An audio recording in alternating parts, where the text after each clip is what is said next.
Hello everyone, and welcome to the beta testing birthday party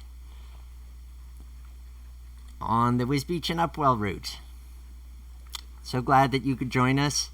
Let me know if there's any technical issues with hearing me or seeing what's going on the screen.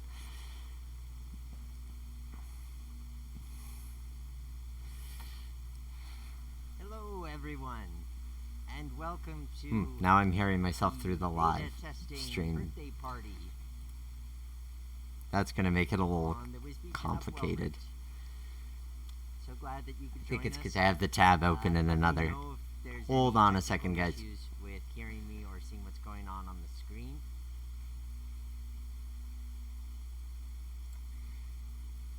Okay, I think that fixed it. Alrighty. So we are here on the Wisbech and Upwell.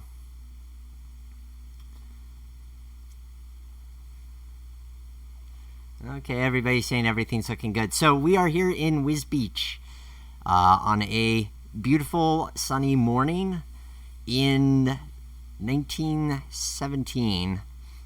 And we are going to be following this passenger tram on the left for a journey down from Wisbech to Upwell and back. So it should be about an hour and a half, maybe an hour and 40 minutes. We'll see. We are scheduled to depart at 9:45, and it is currently 9:42. So we have a few more minutes before we depart. I am armed with a copy of the Wisbech and Upwell Tramway book by Peter Pay. If you like this railroad, you should buy the book. It has every piece of knowledge you would ever hope regarding the history of the railroad and all sorts of information regarding the operations. I could not have made this route half as good as it is without this book. I have a couple of other good ones as well, including Branch Line to Upwell and what's the other one? The Wisbech and Upwell Tramway by Chris Hawkins and George Reeve. So I don't know where you're at right now on the stream. There might be a little bit of delay, but on my screen, the mainline train is departing for parts east. So this is Wisbech East. This is where the main line of the Great Eastern Railway connected with the tramway. And if somebody knows that I'm saying something wrong, you can correct me in the comments. So the tramway starts at the station here. Now, that said, before we get leaving, because we have one more minute before departure, there is actually the adjoining goods yard as well. So freight trains starting to run would start in this goods yard. In fact, there's a train there that we're going to be meeting on the return trip that's in there right now. So freight trains would start their run there and then come onto the tramway. But we are doing a passenger run, so we are already on the tramway.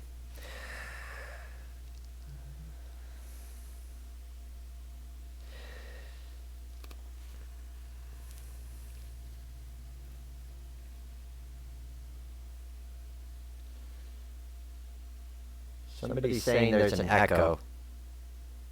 There shouldn't be.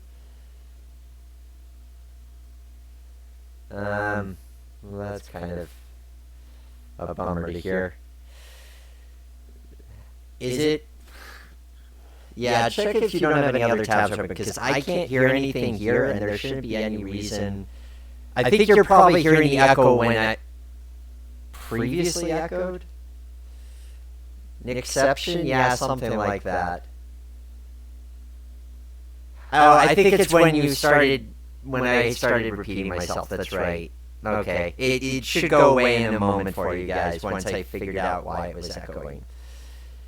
If it's still there. Oh, jeez. Go figure with these technical issues.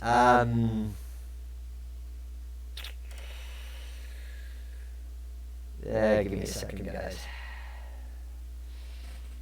And I should pause this so that we're not leaving late. Okay. I muted one of the microphones, so now I want to make sure that you could still actually hear me.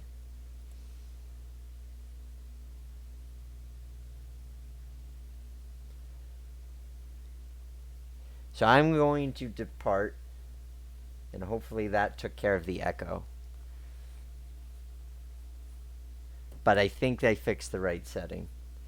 I'll wait for one person to confirm, and then we'll get underway.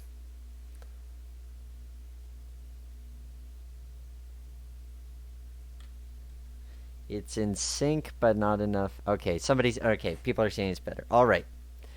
Then let's assume it's better.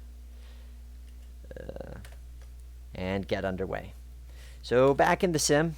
I appreciate you guys bearing with me. I've never done a live stream of a train sim, which, given how long I've been doing at the rail yard, it feels like I really should have done one of these sooner. But building my first train simulator route and celebrating my birthday seemed like a good excuse. So, it is time to depart.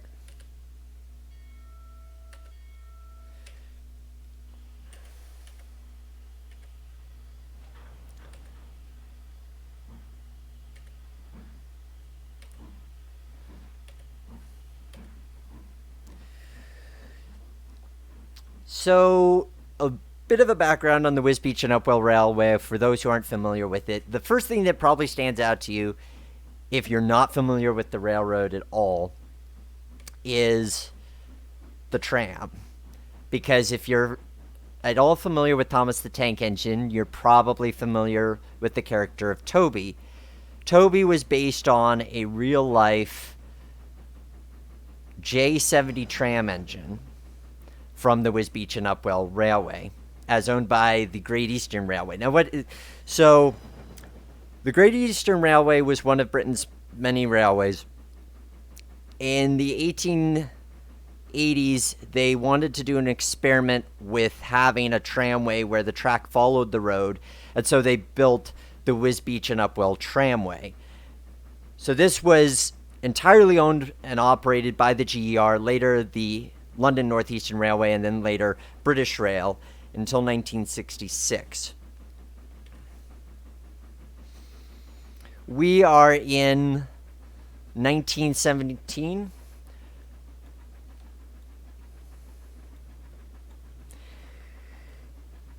And this is a Trainz route that I have been working on for the past about 7 months. And so I'm really happy to be sharing it with you guys today. Seth, it is a very quaint line. That's part of what drew me to it as a project, is that it's very charming. It's very cute. It's a lot of this sort of, it's like a branch line, but it's just little teeny tiny and cute. What can I say?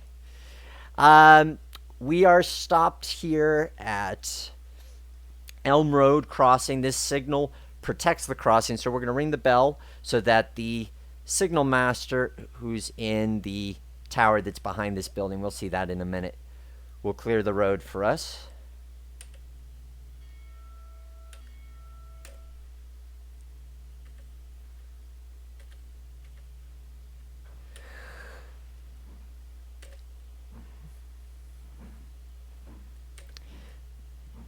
Bethany writes, I heart Toby. I heart Toby too. Go ahead and comment, I heart Toby, if you know about Toby the Tram Engine. We're going to cross Elm Road Crossing now. You could see, so this is the signal box for Wisbech Harbor Branch. So there's a track there. The main line goes to the right, and the Harbor Branch diverts to the left. That was the primary function of that box, but it also controlled this signal that protected the tramway. So we're going to get underway now. Now what you'll notice is that the tramway parallels a canal. So the first solid method of transportation that went through the Fenland, as this area is called, was canal. And when the railway came along, the two coexisted for a while, but for obvious reasons, the tramway put the canal out of business in the long run.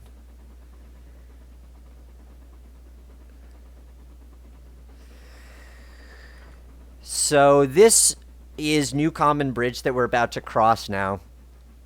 We have to slow down to cross it, which is a challenge with a freight train because you see how steep it is, a climb going up.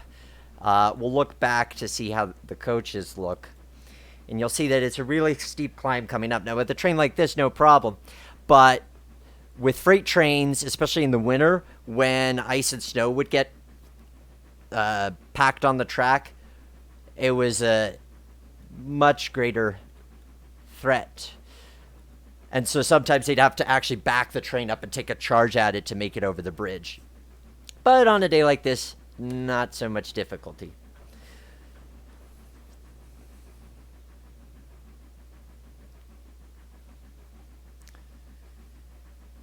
Somebody's asking about what track I used.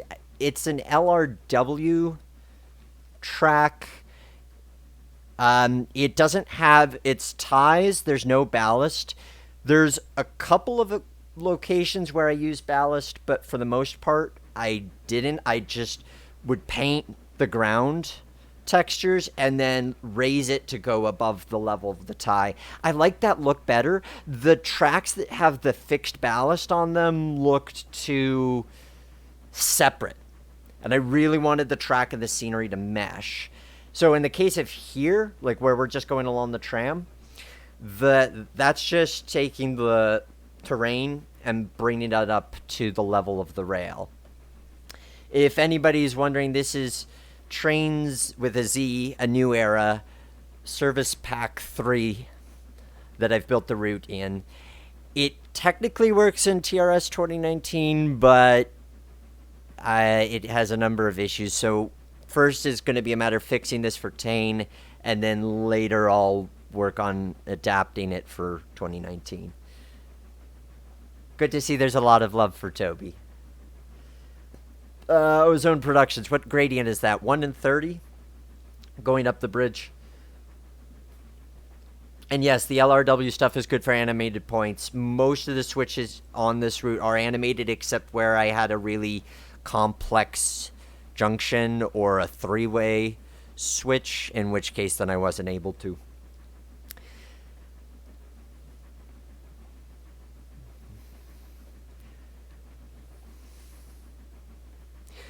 So this is part of what I love about this route. It's just running through in front of these cottages and just it's a very leisurely route, because here we are, we're going about 12 miles an hour, I think. Yep, 11 miles an hour. We're actually going to have to slow down to 8.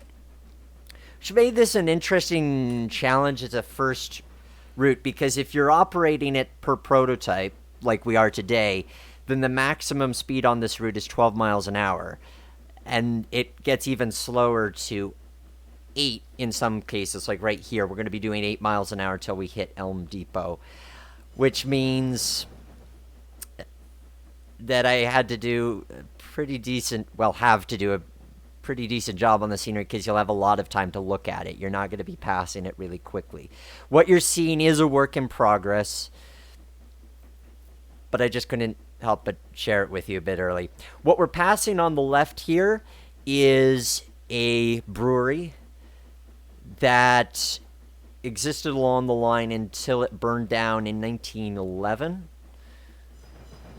So it has this little passing loop, and there's a car waiting to be picked up with ale. Thank God it's not Cajon Pass. Yes, Cajon Pass, at some point in life I want to see the real thing, because I feel like I've seen it in every single train simulator. MSTS, Trainz, Railworks, Run 8, Open Rails. I would like to see it in real life, but we didn't need another one of those. Honestly, given the popularity of this route, I was surprised that it hadn't been covered before. There's one other sim. So this is part of, in MSTS, There is a route called the Mideast Plus, and they did do the Wisbech and Upwell as part of this much larger route. But as far as one that really focused specifically on the tramway, that, as far as I know, hadn't been done until this one. So we're going to make a stop. We have a passenger wanting to get on here. This is the Duke of Wellington Inn to the side here. We'll go out, step outside for a moment since we can. So this is the Duke of Wellington Inn. The tram had set stops that it would go to, but there were also in-between stops where if a passenger wanted to get on or get off, that it was permitted to. Initially, when the tram was completed, you could get on or off wherever you wanted, and then I think they realized how much of a nuisance that was. The book doesn't really go into detail about why they stopped it, but I'm guessing it's just because it was impractical to stop at everybody's front porch, essentially, and let them off. So, quick little stop. We're going to get back on, ring the bell, and be underway.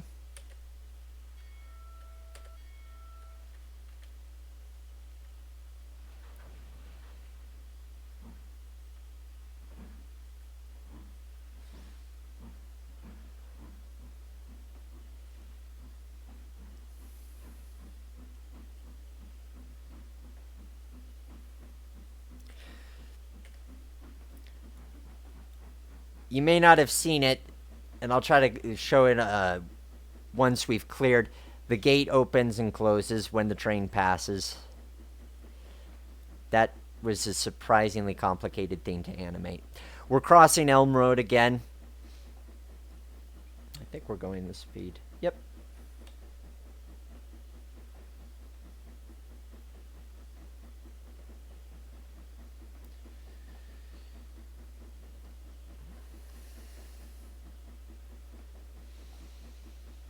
So I suppose that if people are interested about some of the kind of behind-the-scenes stuff of what it took to build this route, once I'm done driving it, we can take a look at the surveyor, and I can show you some of the QIDs and stuff like that. Have I played Train Sim World yet? Yes. What do I think of it? I think it's really good. I think I kind of missed the boat on being able to review it when it was fresh and new. I know there's a lot of new content out there to cover. As a simulator, in a nutshell, it's impressive. I like that you can get off your train, walk around, that so much of it is functional. Kind of in the same way that Run 8 is, but it has a little bit more polish to the user interface than Run 8. I think my main issue with it is just that there's no editor. It's really nice, but you can't even assemble a consist at this point.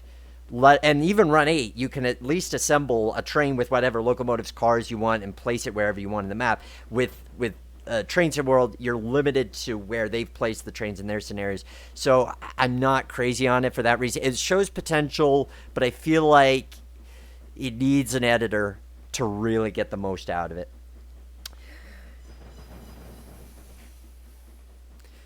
Oh, thank you, Bennett. I'm glad you think it's a beautiful route.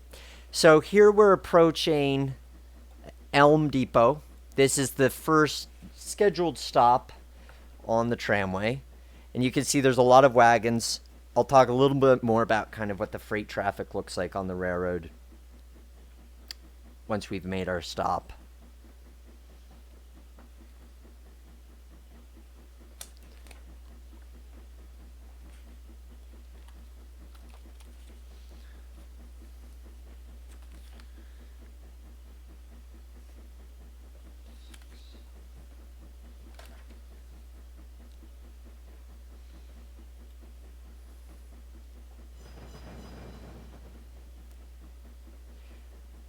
Well, thank you, Charlie. I appreciate that you think it looks nice. It is not currently available for download because I still have a lot of detailing work to do, but I do intend to release it as freeware.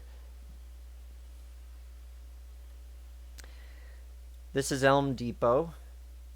We're running a little bit behind schedule, it looks like. Hopefully we'll make up some time, but this could be a quick stop.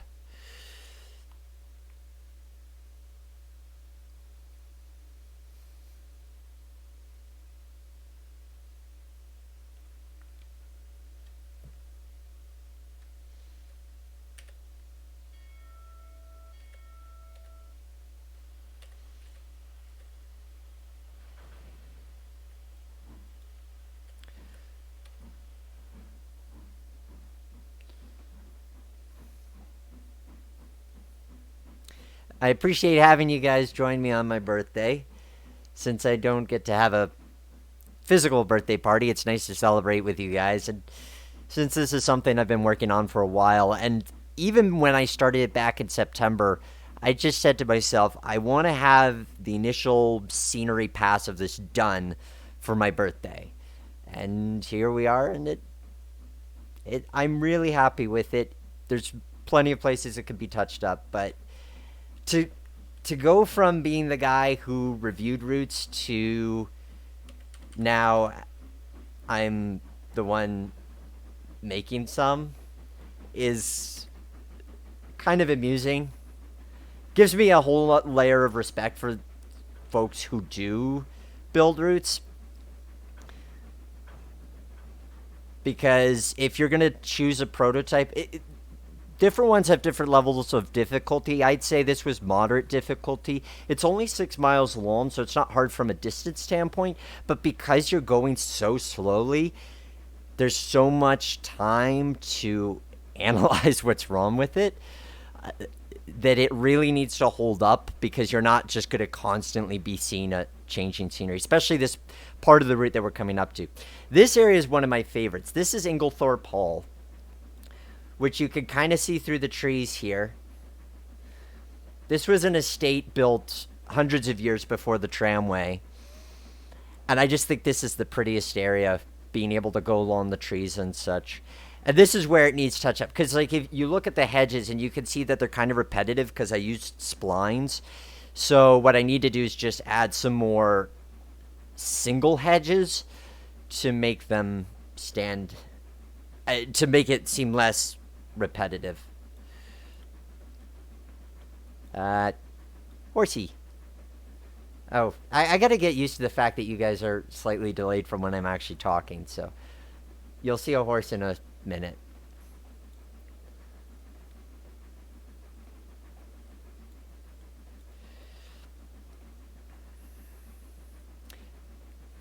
Oh, thank you for the birthday wishes, Ozone Productions and Bennett. I appreciate that. And Pensy, J Class, and Rob. How old am I? I just turned 29.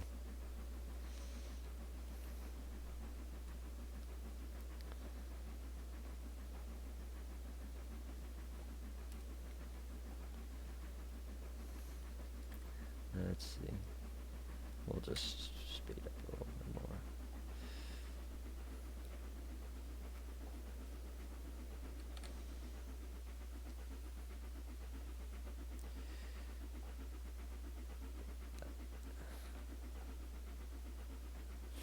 No, I have not heard of Thunderbolt 1000 Siren Productions.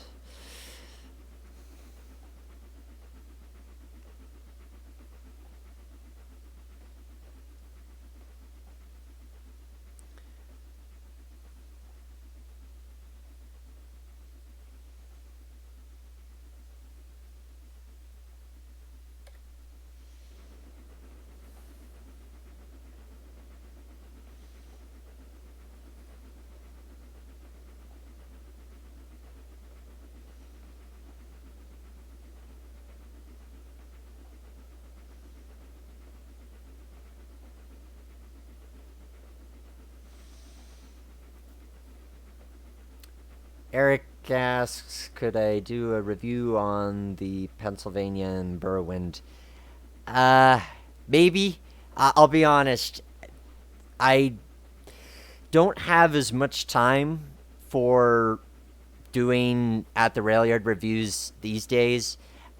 Or I should say I do, but I have so many projects that I do that I don't ever anticipate getting to the same speed that I used to review routes at.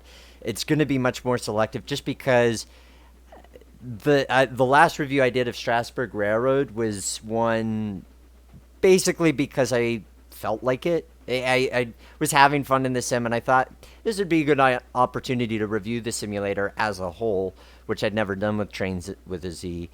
So I still take requests for at the rail yard reviews, but just know that the likelihood is it's probably not going to happen, because I've already got a few in mind that I want to do, and I probably won't even finish those few in this year, just because there's so many things I love doing. I mean, I love building this route. I've already got a Trainz layout, a virtual layout that I've started building. I have my eyes on a couple of other prototype projects. Actually, a number. It's really just a matter of narrowing it down. So that's the challenge I find. This is the area I was talking about earlier, where it's really important to spruce up the scenery, because this is all just flat and bushes and field. So there's not a lot to it. So what's there really has to be solid. So I've done a little bit of that with the grass on the sides here, but I'm going to want to touch up the bushes a bit more. The other thing I'll say about the P&B too is that Joe, aka Approach Medium, who built it, I mean, he does such a good job. Part of why I do the reviews is to showcase routes in the best light possible, and really show them off and make them look cinematic. But Joe's so good at that already. He doesn't really need any help from me to make his route look good. He knows what he's doing. Other questions. Any other route, UK or US or otherwise, that you're surprised that hasn't been made for Trainz yet?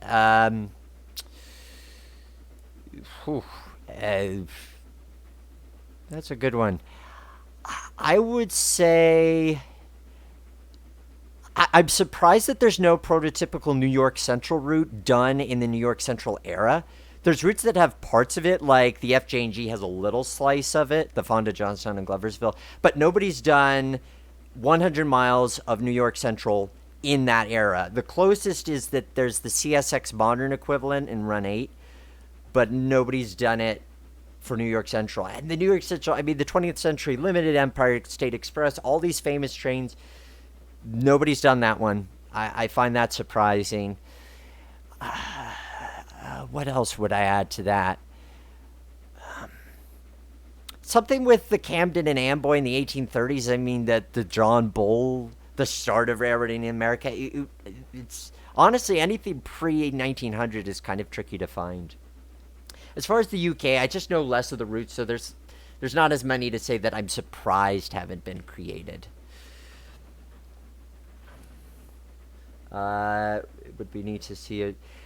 I could consider a review on something like the DBEV, the Dry Brook and Esopus Valley, because that is a pay-where item. So that one might be worth a review. I might consider that. Nice to see you're into railways. Are there any other British routes or trains you're interested in as well? Yes, I will answer that question once I talk a little bit about where we're at now. This is Boyce's Bridge. This is the only passing loop on the Wisbech and Upwell. So trains on the tramway can meet at 3 locations: Wisbech, Boyce's Bridge, or Upwell. So unless you're meeting a train at one of the ends of the route, you're going to meet it here. And you have to wait until the counterpoint train comes, otherwise you are not cleared into the next block. Obviously, the Wisbech and Upwell has no signaling. It was all, things were communicated via telephone, so the station master here could communicate to either Wisbech or Upwell, but that was it. Let's see how we're doing on time. 10:09. I'm about 4 minutes down. I am actually, for the record, using an honest-to-goodness timetable from 1916, so I value prototype operations. t- So while we're stopped here, other UK routes that I'm interested in.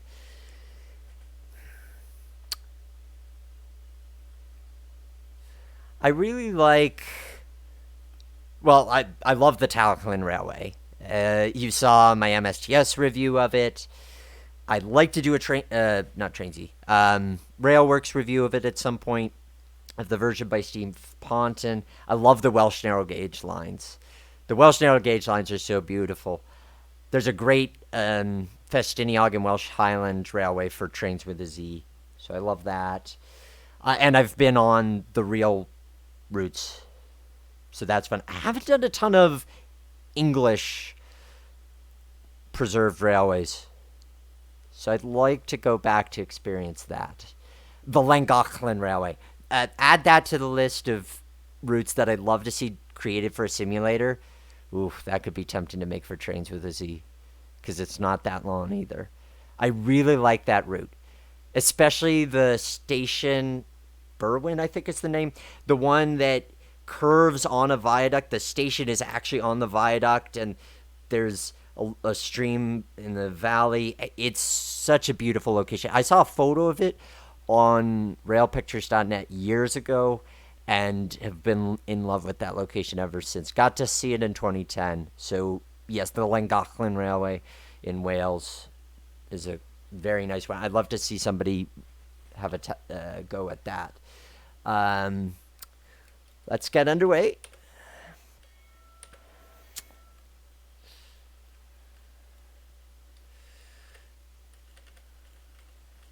Have I heard of Densha to Go? Yes, I've heard of it. I've never played it. I don't really know that much about it, except that it's a Japanese train simulator. Would it be something I'd be interested in trying maybe at some point? I'd be open to that. Have I heard of the 1889 Arma train wreck? No, I haven't. I love how the Wisbech Upwell actually goes through its namesake towns, even though most short lines all of America never did. Yeah, no, the Wisbech Upwell goes from Wisbech to Upwell. It's very much it is what it is, kind of railroad or railway.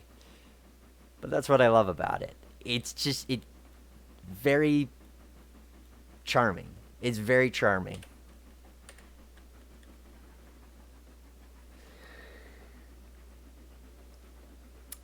How about the chorus? I didn't get to see the chorus. I've played a little bit of the Railworks version of it, which is nice, but I haven't been to it in person.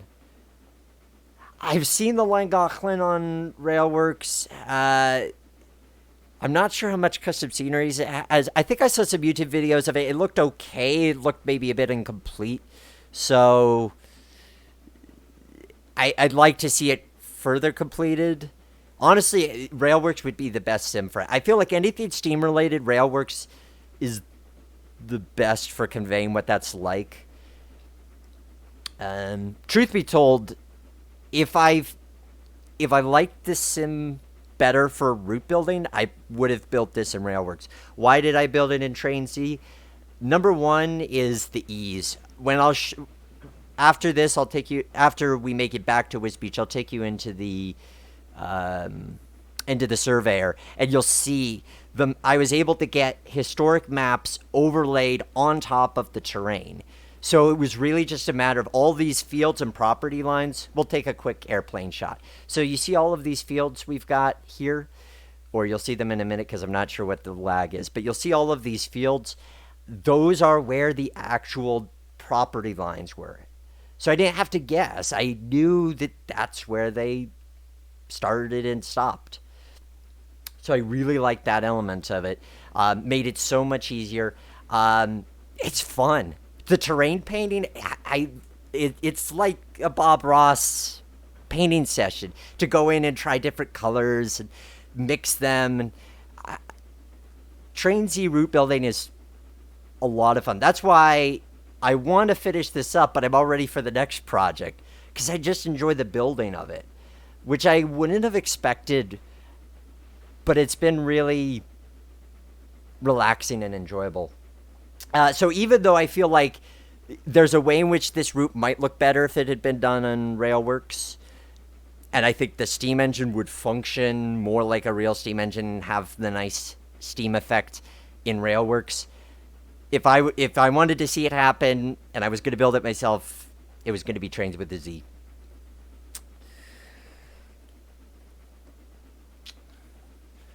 We are now approaching Outwell Basin.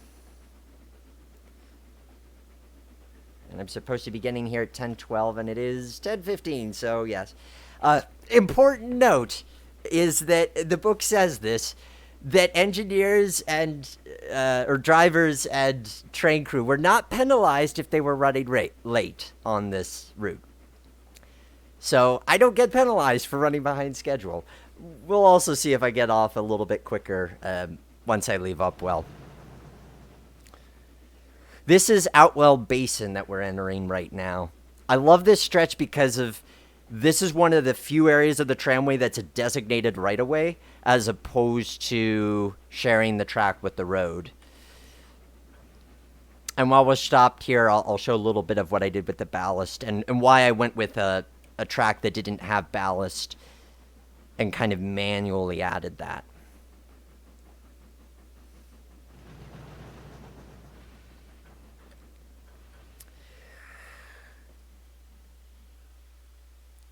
All right, so while we are stopped here in Outwell Basin, initially this was a track with ballast on it, so just kind of a flat gray texture. Well, not flat gray, but a flat texture with rock on it. But it looked too uniform, kind of like you have with these hedges. It looked too uniform.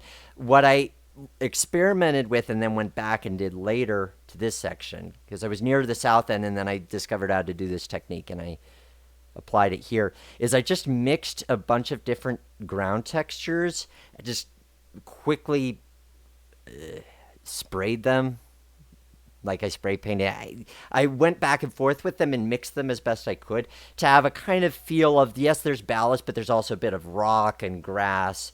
So it's not perfect. It doesn't have that uniform look that having a track with ballast would have. So that was one of the things that I really enjoyed discovering about route building in Trainz as I was doing this.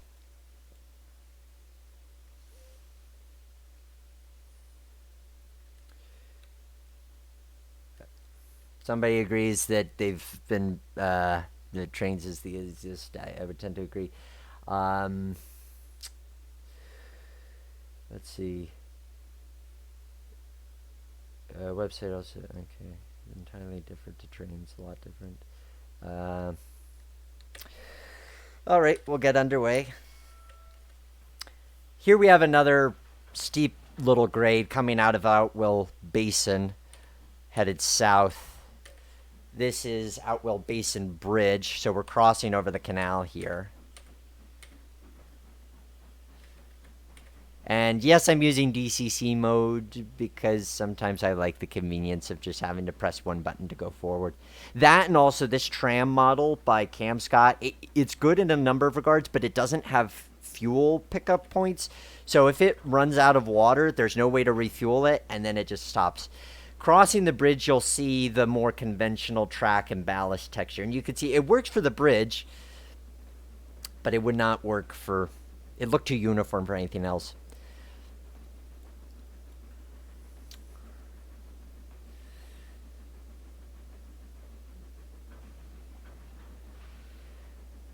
Tall Paul says, if I started and used Railworks first, and the most I'm willing to bet you would think the other way around. That could be true.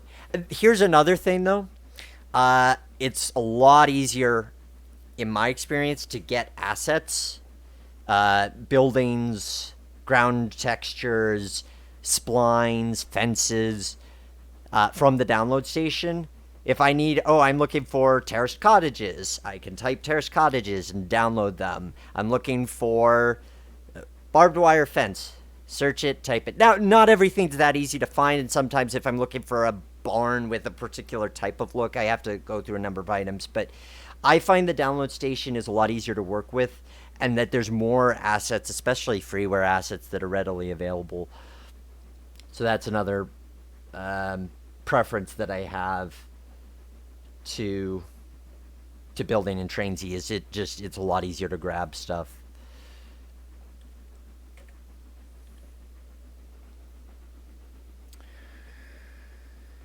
So we are about to approach Horns Corner, where the tramway is going to rejoin the road into Outwell Village. This cottage that you see on the left, the last cottage before the road rejoins, is owned by the gatekeeper, I believe it was. It was owned by a GER employee.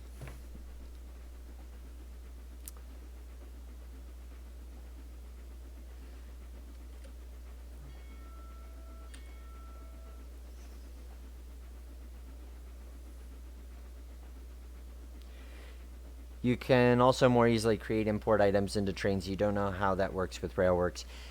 And that's something I'm thinking of too. There's certain items where I can't find a lookalike. For example, the water tower in Wisbech is very distinct.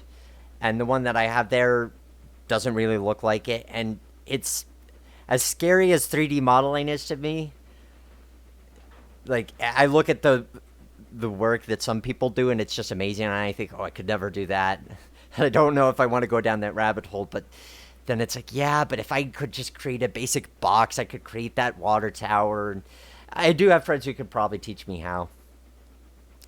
But if it's easy, you saying that it's easy to get content into Trainz, that's another reason why it'd be worthwhile.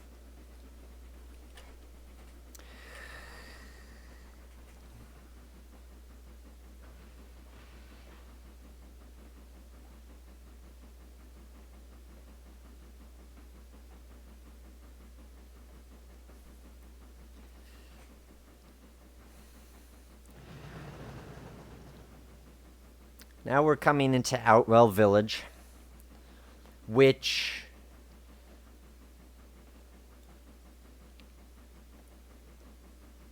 is a very compact space. It's amazing how much when they built this line, they were able to fit in.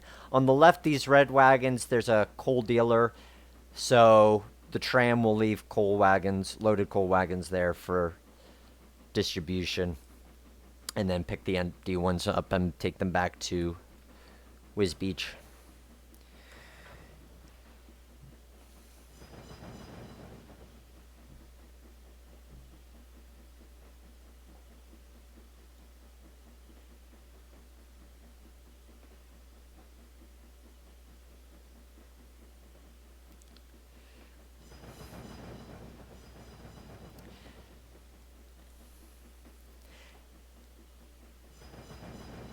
Does anybody know if there's a way to change the default crossing over sound? Because that's one of the things I don't like about Trainz is every time I go over a switch, it makes it sound like I'm doing 80 miles an hour rather than 8. I need to look into that a bit more. Here we are in Outwell Village. There's a few things going on. So you have a few sidings for wagons to be collected. A lot of the traffic along this line was agricultural. I keep saying I'll talk about that. We'll talk about that while we're going to Upwell. But another collecting point for farmers' produce. These wagons here, this is actually a coal pier. So while there was still barge traffic, this is where the canal meets the old River Nene. And while there was canal traffic, the tram would bring coal wagons and they'd be loaded onto barges. Yeah, a lot of people saying that you'd have to open up the sound files where they get it from and fix it on Audacity. For the switches, yeah, probably. I don't have an issue with that. That's something I do feel I can do if I can figure out where they're at. After you're done watching this stream, or even while you're watching it, you should Google search Wisbech Outwell train layout. There's some guy who did this in 00 scale, or HO scale as we know it in America. Yes, there's a size difference, but simplicity's sake, he did it in 00 scale. and he did a really nice job with it. It's such a neat track arrangement. This is how it was. Like, that's part of what's cool about it, is this is how it was arranged. You look at old pictures of stuff. This is a really distinct location. It's just so neat. And yes, I've switched cars around in the yard. It is a lot of fun to just, you can go kind of nuts in there. Alrighty, how bad am I doing on the timetable? Well, I'm supposed to be departing here at 12:18, or no, that's the wrong train. 10:18. It is 10:25. Okay. But honestly, who's riding the Wisbech at Upwell and checking their watch, going, I'm gonna be very late?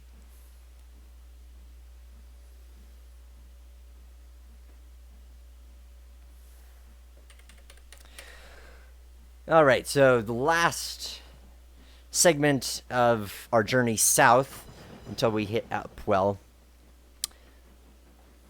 So let's talk about why the Wisbech in Upwell is what it was. So the idea behind the construction of it is that a branch line seemed to labor and resource intense for the agricultural products that this line was going to haul. So that's why they experimented with building the tramway. So its primary bread and butter was hauling potatoes, beets, apples, strawberries, all of these fields. These were farmers that would bring their crops to the railway to have them transported initially to the East Goods Yard, which you saw at the beginning of the stream, and we'll have a look at the end too, and then for their markets. Obviously, what undid the tramway in the long run was the creation, was the roads getting paved and trucks. But surprisingly, so passenger service ended in 1927, but the freight service stayed strong until 1966.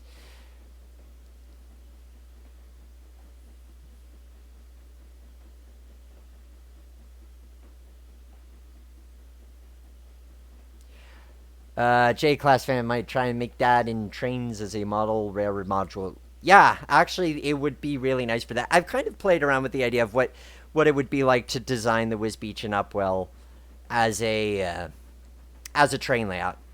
Like, if you only had, say, a 10 by 10 foot room, how would you fit it in there? And I think it lends itself well. I actually have one of the Rapido J70 models. And at some point, I'll probably get to building my own micro layout to use that.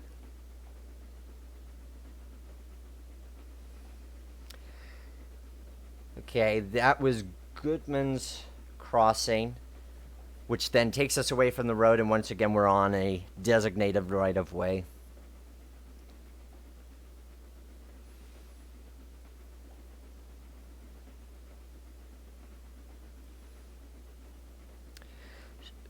So the village of Upwell, which is on the right. So we're not going into Upwell. You can see it off in the distance here to the right of the train. But Upwell was the site of a large yard where a lot of the farmers would bring their crops to collect for transport onto the train. In fact, it's even larger than what I've modeled. I deliberately chose to model an earlier era before they expanded it.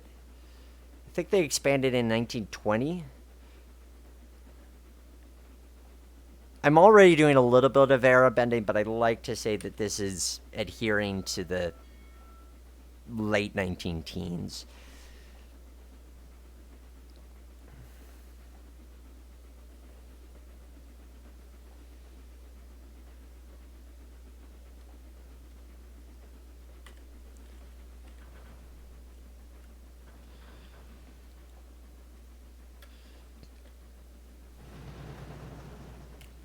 All right, we are arriving in Upwell, and we were scheduled to arrive at 10:24, and it is 10:30. We'll see if I do better time on the way back. We are going to be returning very soon. We gotta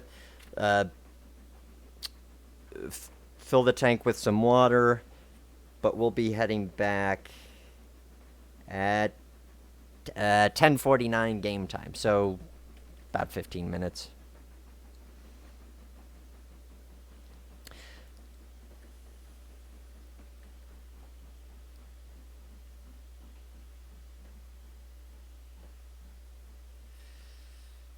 Have fun with the base map, creating a base map for Outwell.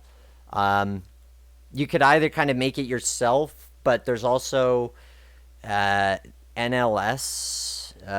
Search NLS maps, and you can find historic maps, and you could just take a screen capture of that and extract it. So here we are in Upwell Yard, which might not have a lot of cars in it today, but would ordinarily, especially during the summer months, be very full with a ton of covered wagons for loading up with fruit and produce. That's part of the reason why I say this route isn't done. Not just because I need to add cars to the side, and that would have taken 2 extra minutes, but namely because I want to have more people figures around here. I want this to have the feeling of a really busy scene, because the way the book describes it, especially when it was the height of the growing season, you would have many extra trains running up and down the line, just hauling huge amounts of fruit and vegetables to market, and I want to recapture that feeling of all this action going on. So here we're going to run around the coaches, and then we will head north.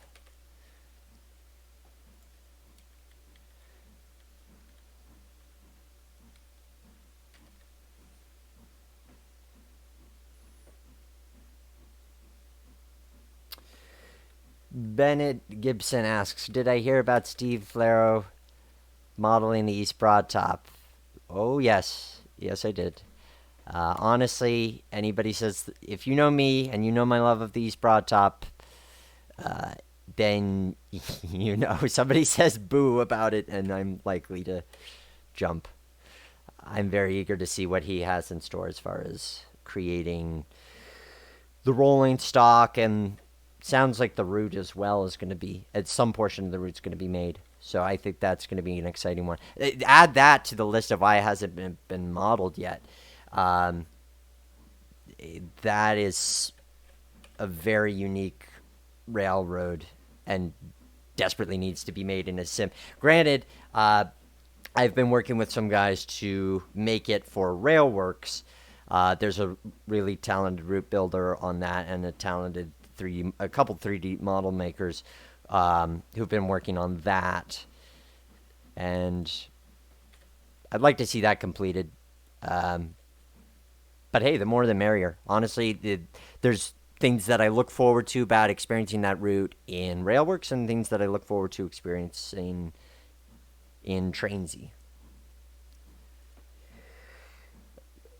Glenlow Works. All we need is the Wisbech bogey coaches, and we can recreate the Titfield Thunderbolt movie. Yes.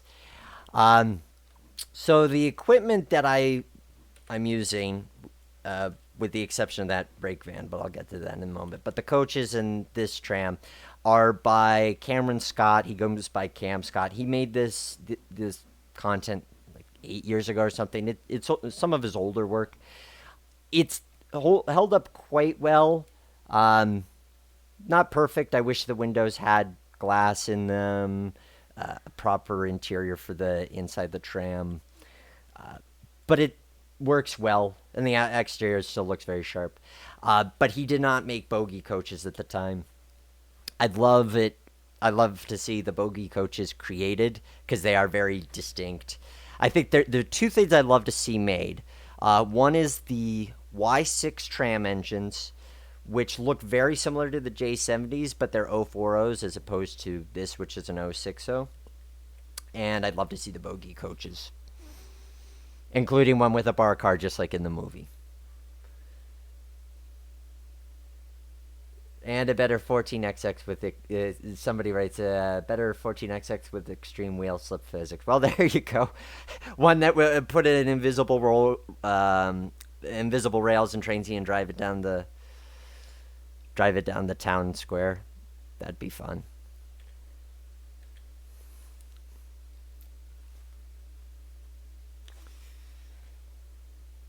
The German foe. I made the bogie coach a long while ago. Well, if you feel comfortable with releasing it, you totally should. I'd love to see that.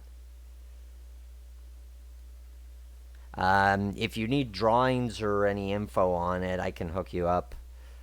The book, again, the Wisbech Upwell Tramway book by Peter Pay is a gold mine of knowledge on this railway. He has all these.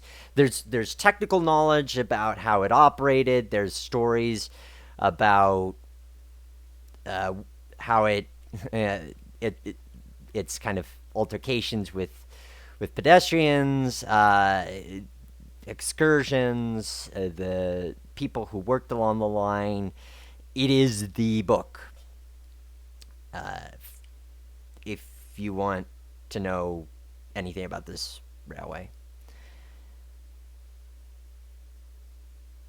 Oh, and it was the bar version that you were creating for the bogie coach. Well, there's something, and there's something charming about that. And my understanding is that the preserved one at the North Norfolk Railway has that configuration. I'd love to see that car in person. So, as I was mentioning earlier, Upwell, I'm modeling it as it was first built, which was just 7 tracks. It eventually was expanded to, let me check the map. I want to say 9, but it may have even been 11. It was huge. 11 tracks, yep. So there were 2 other pairs of sidings built just to the right of what you're looking at here. And both kind of like this one on the right, where it'd have the crossover at the end. So you figure you'd have one track for bringing the train in and then the other track for running around that. Although I imagine at times the yard got so full that you'd probably just have entire sidings just blocked with cars. That's one of the things I'm looking forward to. Part of why I'm not releasing this yet is I really want to give it a proper release. I could do it now, but I want to do it as a full package deal where you get to experience it and really get a sense of what it was like and what the operations were like. So I'm envisioning an activity with a couple of passenger activities, a couple of variety of freight activities, like one where you're driving at night and all you're doing is switching out the coal, you're bringing in the coal wagons. Ones where you're bringing in fruit and vegetables from Upwell. Ones where you're switching some of the depots along the way. A more modern one where we're using the diesel engines as opposed to the J70, because actually somebody did create the tramway version. So the J70s, the steam trams ran for when were they retired until the early 50s, and then the railway slowly dieselized, and as actually the first fully dieseled line in the UK, to my understanding, with 060 shunters. And just like you see the cow catchers and side plates on this tram here, the diesels had them as well. Think, going back to Thomas the Tank Engine, the character of Mavis, that's the type of diesel that ran on this line. So I might throw in an activity of that just because I'm not as much a fan of the diesels, but they're a part of this railway's history.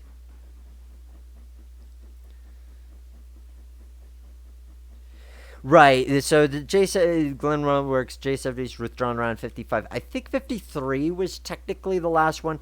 They'd pretty much dieselized, but then there was one point at which, I think it was 1953, when both of the diesels they had were down for maintenance, so they had to bring a steam engine back in, and that was sort of the last hurrah by that point.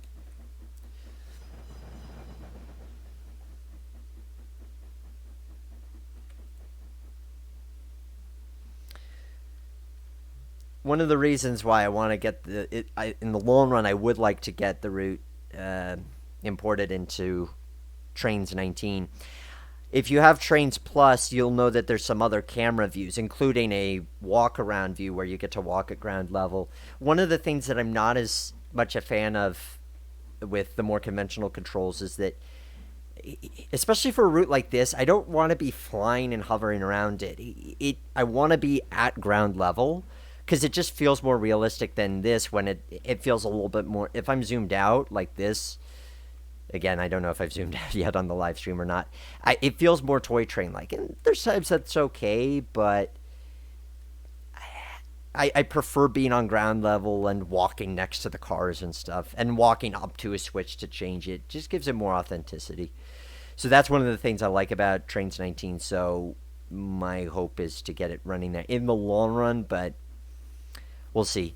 As I said earlier, getting it ready for release in Trainz: A New Era is the main focus at this point. Ozone Productions. There was an episode of Thomas the Tank Engine where Thomas got in trouble for not having side plates and a cow catcher, I think. I don't know. I mean, word has it that the Reverend Audrey based everything on real stories. I don't know if there was ever a case of a police officer essentially stopping a train saying that train's illegal here. When the Wisbech and Upwell was designed, you'd say, the Y6 trams were created at the same time, which were the first ones to have the cow catchers and side plates. So they knew. It wasn't like they were surprised that they'd have to protect it properly. They knew that they were going to have to install those. It's kind of interesting. For a long time, I didn't realize that there were times when they didn't run without cow catchers and side plates. But if you look at the Rapido J70 models that are out there, they make versions that some are missing just the side plates, but they still have the cow catcher. Some just don't have any cow catcher or side plate, which looks a little too garden shed for me. I mean, some people say J70 looks like a garden shed, but I think it's cute.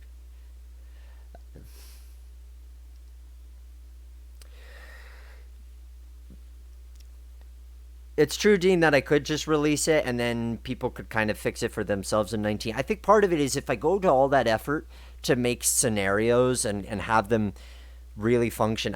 Like right now, what I'm doing is just essentially, like I've scripted everything, but you could jump to another chain. I'd like to do it with pop-up boxes and really make it the full experience, not just essentially just a free roam. I really want it to feel like a scripted thing. But my concern is that if I go to all that effort and then I move it into 19, is that going to break some of the scripting there and then I'm going to have to redo it? That's going to be the determining factor. I might just release the route and then later get to the activities for updating. As in, initially release the route for Tane with the scenarios and the route, and then later release it for 19 with just the route, and then get to the scenarios when I get to them. I mean, if somebody loves this route as much as I do, and wants to take a stab at creating some realistic scenarios, go for it. Once it's out there. All right, so looking at my official Wisbech Upwell Tramway timetable, we are going to be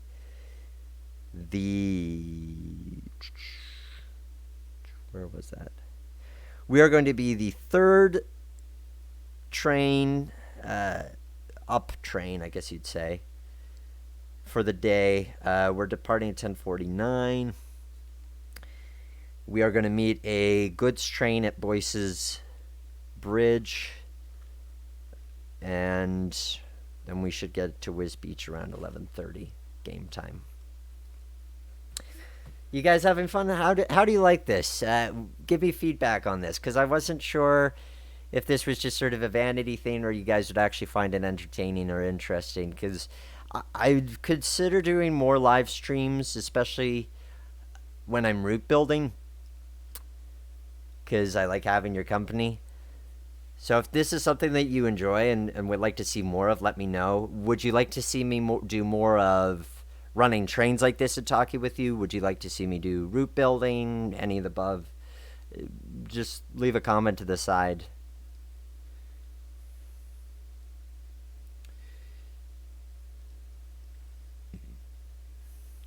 Glenlow, they ran without the plates when they were working quayside on another part of the GR system. Yeah. The docks at Yarmouth were another place where these were stationed. Excuse me. Even Wisbech Harbor, which I considered including in the route. The harbor branch is incomplete. It doesn't actually go anywhere. It goes half a mile past that switch and then it's done. And I'd considered putting the harbor branch in, but the problem is I don't have enough photos or information about it. So I don't know what kind of traffic was going in and out of there. I don't know what the buildings looked like. There's actually a lot of photos of the tramway. Between the 3 books that I have, some magazine articles, photos that you can find online, there's a surprisingly large amount. So, which made it really good to kind of confirm with what I was doing with the map overlay, so that made it easier to do. But the harbor, there's just not that much, so I didn't end up doing that. It looks great. Yeah, I'm loving it. I'd like to see both.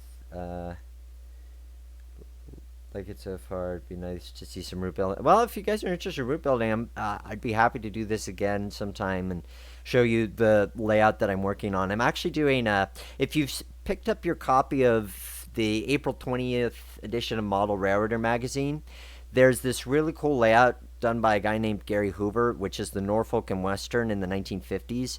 He was basically inspired by the photos of Owinston Link. And his layout looks amazing. And so I got in touch with him, said, hey, I kind of want to build this in a train sim. Are you cool with that? And can you send me more photos? And he did. So I'm working on that. That should be a easier project in the sense that it's just a train layout and an easier space to cover. But it's going to be fun. My hope is that when you're driving it, that you feel like you've stepped into an Owinston Link photo. So I'd be more than happy to do some route building with you guys along that front.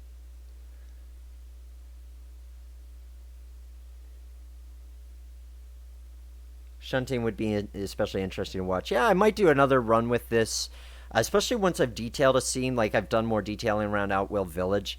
Maybe showcase that and do some more complex switching around there. I'm still trying to learn how their switching worked.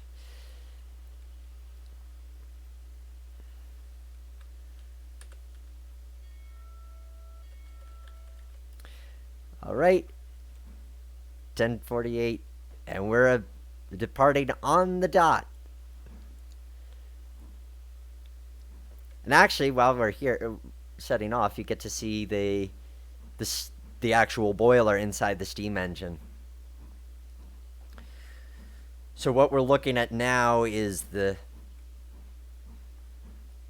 dome, and then the farther pillar there is the chimney. That's one of the things I'm liking about running this model in Trainz. It's just the fact that I can essentially walk around the cab. It's kind of cool to have the train running and then just be able to walk around the cab.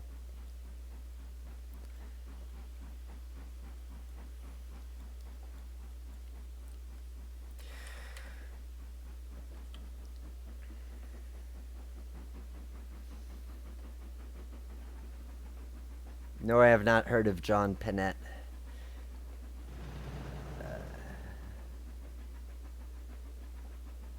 Ozone Productions, really good Trainz layout to run N&W steam on. Yes, the one that I'm working on. So there's the main line, which is a double-track main line. There's a coal branch, and then there's the famous Abingdon branch. And basically, in anticipation of this route, I'd already had the 480s from the Strasbourg set, which you saw in the Strasbourg review. But I didn't have the 611 or the 1218, so I bought those models, and they look right at home. And right now I'm working on the Abington branch section and the 480 going through the mountains. And there's a great, if you know the photo, Maud bows to the Virginia Creeper, that scene is on the layout, and it looks so nice.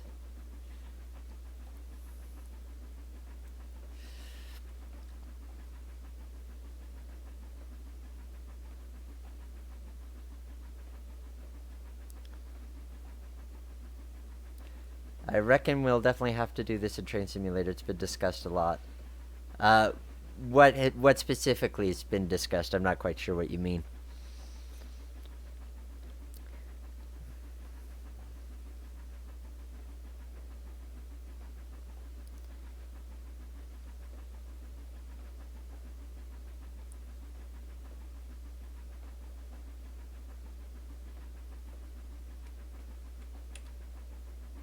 Oh, I was going to tell you about this brake coach right behind the locomotive. So the three rear cars are um, came with the original tram set.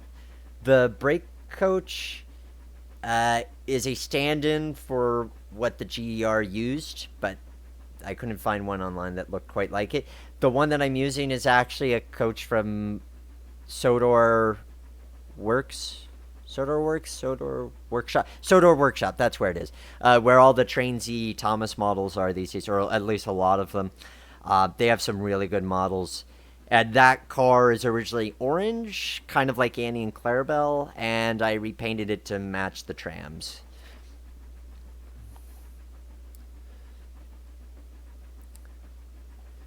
Uh, Rob, do I know what happened to the PR D60SB? It's still on their website, on the KNL Trains website. You just need to have an account to go to the freeware section, then you can download it. Electro-urban trains, all such tramways were abandoned. This map represents nostalgic emotions. Nice, thank you. And that's the thing. Like, I never lived in the UK. I've visited a couple of times, but there's just something so charming about this area. I hope that my route brings it to life. But when you look at the photos, it just seems so quaint and peaceful, and I really love that about it. Okay, first stop, Outwell Village. Hopefully this time I'm actually running on time. I should be here at 10:50. Nope, looking at the wrong side. Nope, 10:55. And local time is 10:53. Yay, I'm running on time. Again, I'm probably more concerned about running on time than the real crews of this route were. Not that they didn't care, but honestly, there's a certain, and I could say this being that I live in modern day next to a short line freight railroad, there's a very different mentality of short lines and branch lines than there are to main lines. Um, Oh, well, Tom, I'm glad that you're looking forward to playing this. I'm looking forward to sharing it with more people. I just want it to be really solid. Uh,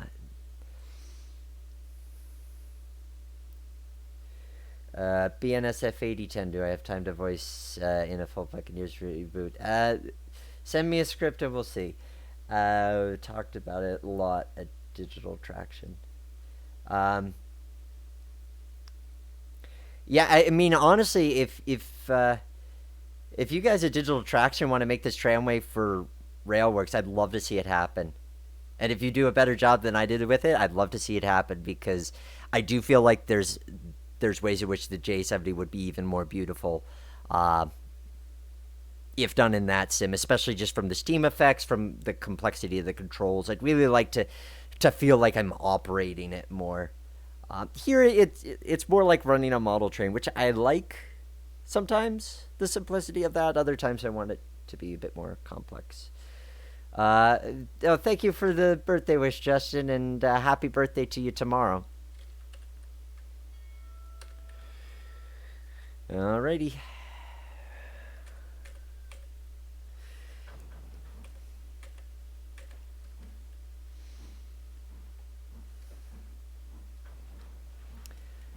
This is one of my favorite parts of the route here, crossing over the bridge. This is another very distinct area. This bridge appears in a lot of photos, which is one of the reasons why it's here, and you definitely recognize it. But I know that I could do better.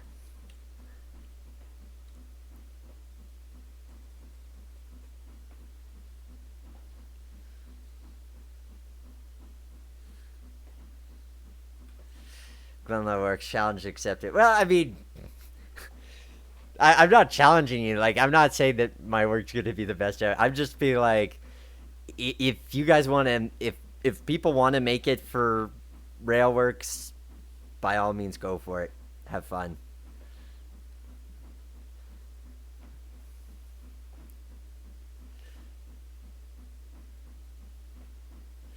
Oh, thank you, Tom. I'm glad that you like it.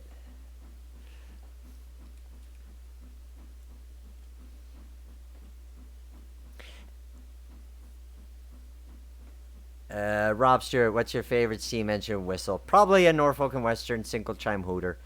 That thing is so haunting. Well, okay, it's a tie. That would be one of the two, because there's something so haunting about that, and it's so um, lonely, isolated. I love when I hear that on the Strasbourg's 475.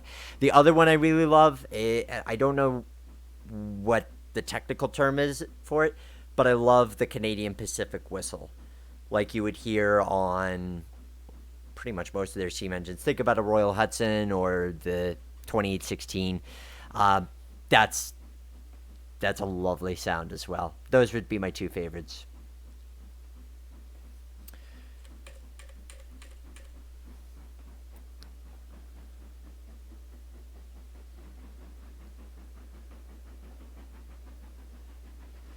Electra Urban from Moscow. Now the history of many transport objects also was in the UK. Ruins of similar tramways. Yeah, it is such a shame that there's certain railroady ways of life that we really just don't have anymore. You think about the tramways as one. Interurbans, I love interurbans. The thing that got me back into train simulation in a big way, and honestly, into really respecting train simulators as a means of historic preservation, the London and Port Stanley Railroad, originally created by Wayne Campbell for Microsoft Train Simulator. That route is gorgeous and does so much to convey the history and this sort of way of life of that a train would just go through the countryside, and oh, somebody wants to get on, and so they wave a flag or they lift a sign, and the train stops for them and they get on. I mean, we don't have that way of life anymore in terms of how we travel, and it's a shame that we don't. uh, I mean, it's understandable when you look at the fact that a lot of them were just not financially viable, especially considering how many interurbans didn't survive the 30s, let alone the 50s. But there is something really charming about these kind of lost ways of life when it comes to different railways. Hancock 3 chime. Rob, I'd have to hear that. If I weren't driving, I'd YouTube that.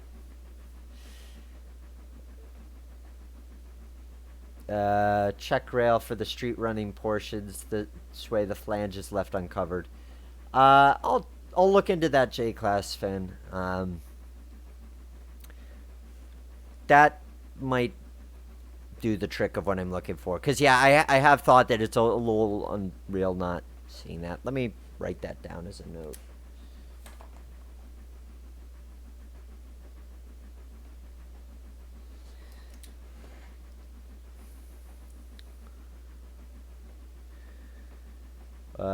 Worked on interurban content for Trainz 2019, mainly on Ohio and Pennsylvania. I'd love to see it, Pensy Fit and 6110.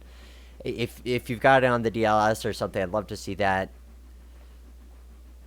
There's not a lot of interurban stuff for Trainsy. I when Approach Medium released his Dayton, Ohio route. I tried looking for interurban stuff, and there just isn't much in the way of cars. I'd really love to see what somebody did.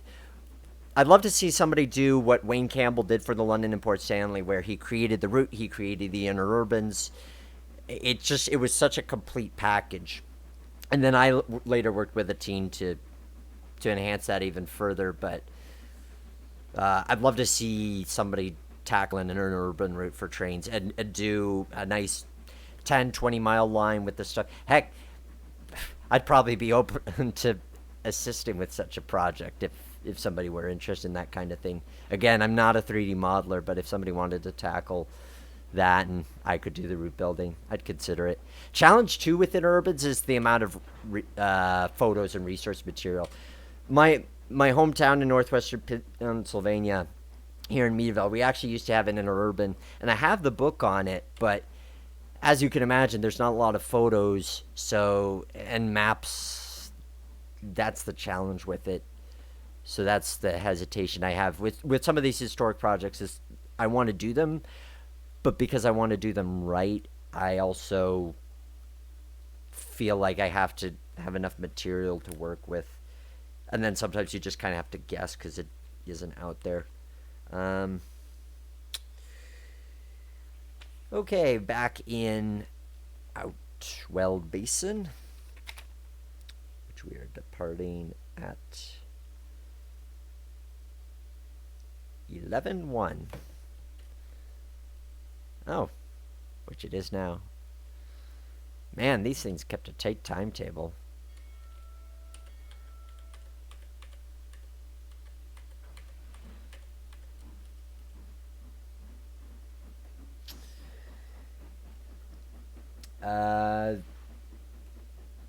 Thanks for sharing the Kuids. I've also made a note to in case your comment gets buried, I've made a note to search for that on the DLS.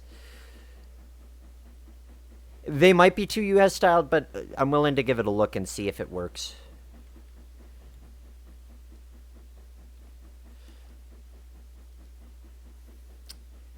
Look up Ohio Public Service number 21. I haven't put updated renders on the internet in a long while, but every piece works. Full interiors, PBR textures. Okay, I will add a note for that too.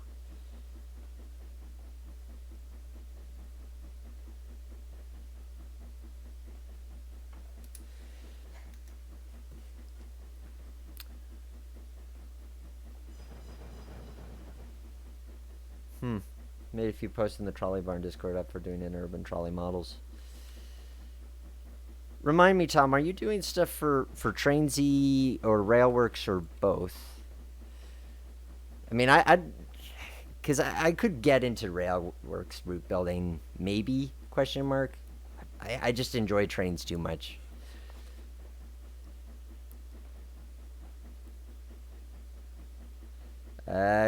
Greetings from Indiana, teenage father.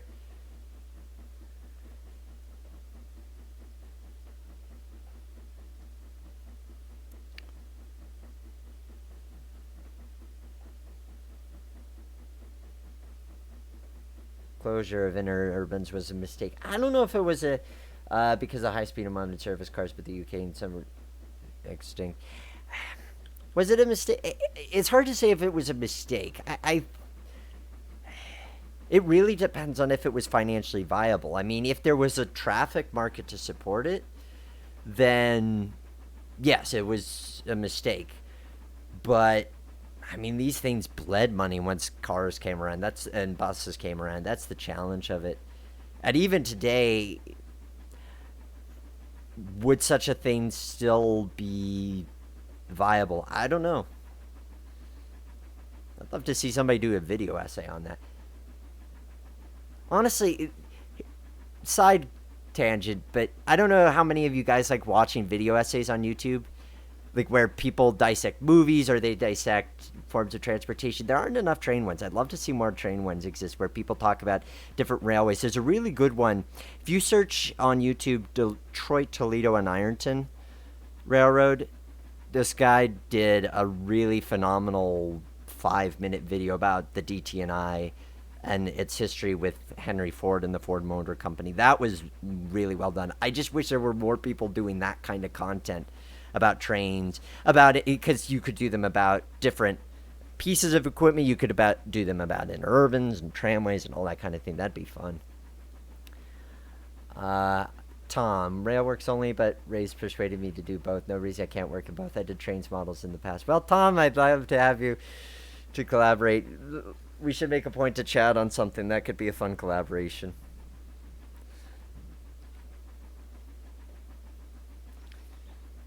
I mean, I'll tell you what. I've got the drawings for my hometown interurban. So if you're willing to take a stab at those cars, that could be very tempting.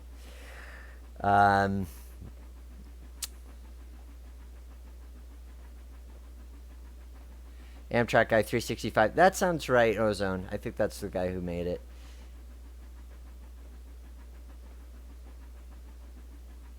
What are you working on hiring?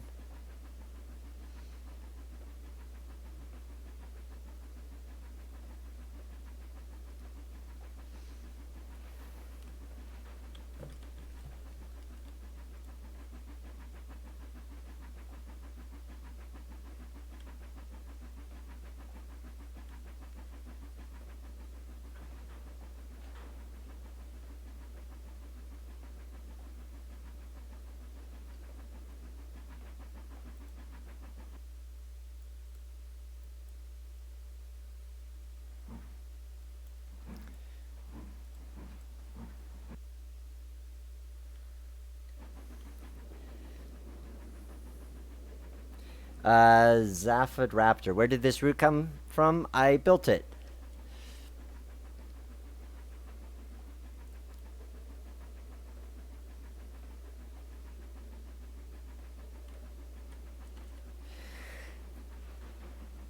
So, why did I just jump to another screen? Because my perfectly coded AI did not perfectly work. And so I'm sad. So what I'm actually going to do is I'm going to pull into the siding to wait for him. Well, I have two ways of doing this. Would you guys rather see a meet between the trams and me totally muck up the... Yeah, you want to see a meet. Of course you want to see a meet. Who doesn't want to see a meet? All right. So what I'm going to do is I'm going to pull into the siding here, and then I'm going to speed up the game world, and then we're going to have a meet.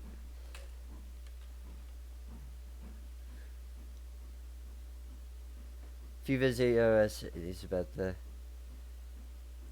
I'd love to see what you're working on, Iron.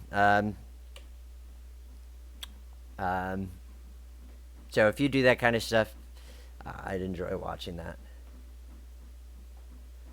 Oh, and yeah, the route isn't available for release yet. I'm still working on it, but I thought this was a good opportunity to share what I'm doing so far. Hope you guys are enjoying the party, enjoying the punch, which is to say, if you have punch wherever you live.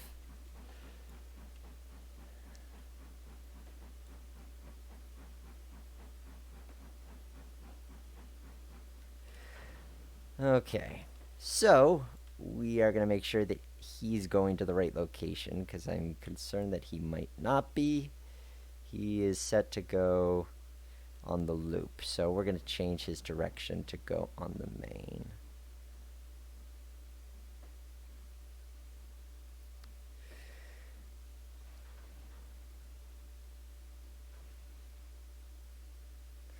Boyce's Bridge Loop. Main east.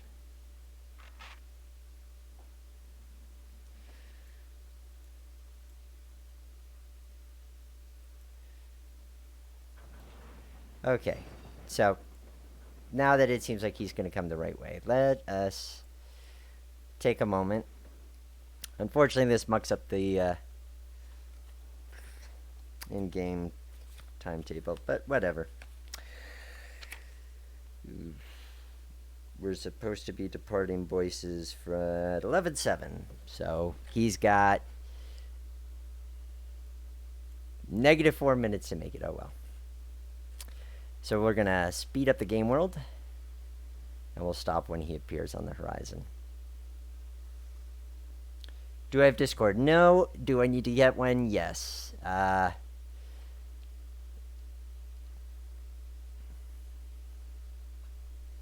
definitely need to get one. I've heard multiple people mention it. I've seen it. I have a sense of what it's like.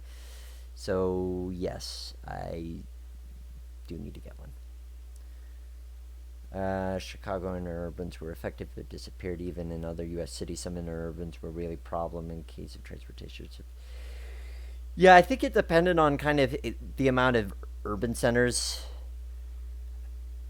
that a place had to connect. So take the London Port Stanley as an example. So that's a rare interurban that actually still technically exists, not as an electric railroad, but the line still exists with Canadian National. So that managed to survive all the way until 1967. And it was hauling passengers until 55. And I can only guess that they survived long enough for the World War II boom in traffic. So that helped. What got them to that point, though, I think just the fact that they connected the city to a vacation spot. So London, big city, London, Canada, not England, to Port Stanley, which is on the shore of Lake Erie, which was a very popular vacation spot. So I think it's sort of that, and how much freight traffic they had to fall back on, because the London Port Stanley had tons of coal that they would get from Lake Erie from car ferry, and they would take it to other railroads, the Chesapeake and Ohio, the Paramarquette, and or Wabash, the Paramarquette, and the Canadian National, to name a few. So I think they had enough of a backbone in freight to keep them going, an industrial backbone, not just agricultural. And I think that's a key point. If the railroad relied on agriculture, its chances of survival were not great. Oh, no. Oh, God. I hate...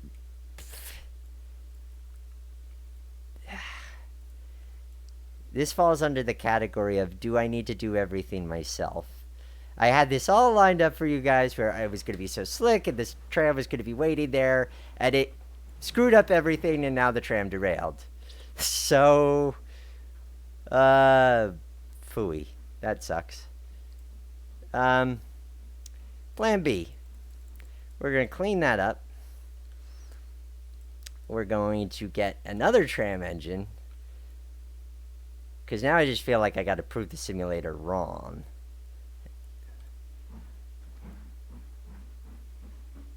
Oh, wait, I just realized that switch doesn't have a switch stand. Actually, that switch doesn't have a switch stand. No, that one does. It's just really at a weird point. So, bear with me. This is where I should put on the easy listening music with we are experiencing technical difficulties right now. That just sucks. It's like I had it all... Wait. And now it's going to go back the wrong way. Jeez. This is why I'm not releasing the route right now, as you can see. We'll just go further ahead. So we're going to cross over here, straight, and then go back. And then... Oh, those cars are still rolling. Down the wrong way. Okay.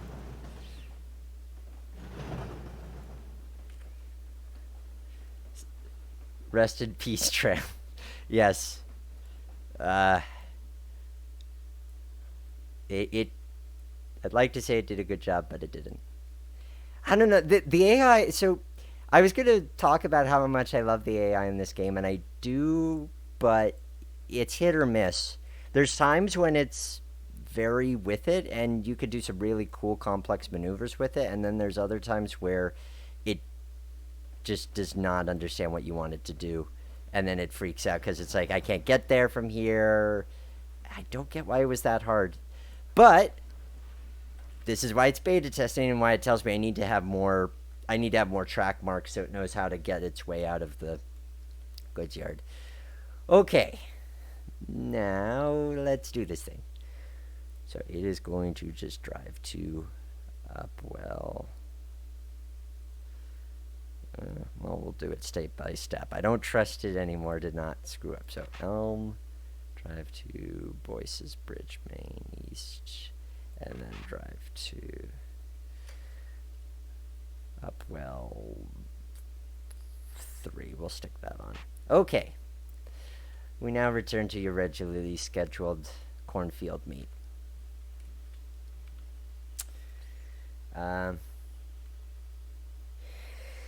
Yeah, there's times when the AI acquits itself well. And I will say that, unlike Railworks, what I like about Trainz is what I just did, where it screwed up, and I could just jump in there, redirect it, and give it new directions on the fly. I really like that element about this sim. And just the fact that you could jump between trains in general, so that you don't have to be tethered to one train. Some activities will script it so that you're sticky with one train, but others will, you could jump around, and that's kind of fun. So, theoretically, if I test this well enough and I get enough track markers, this railroad could run itself.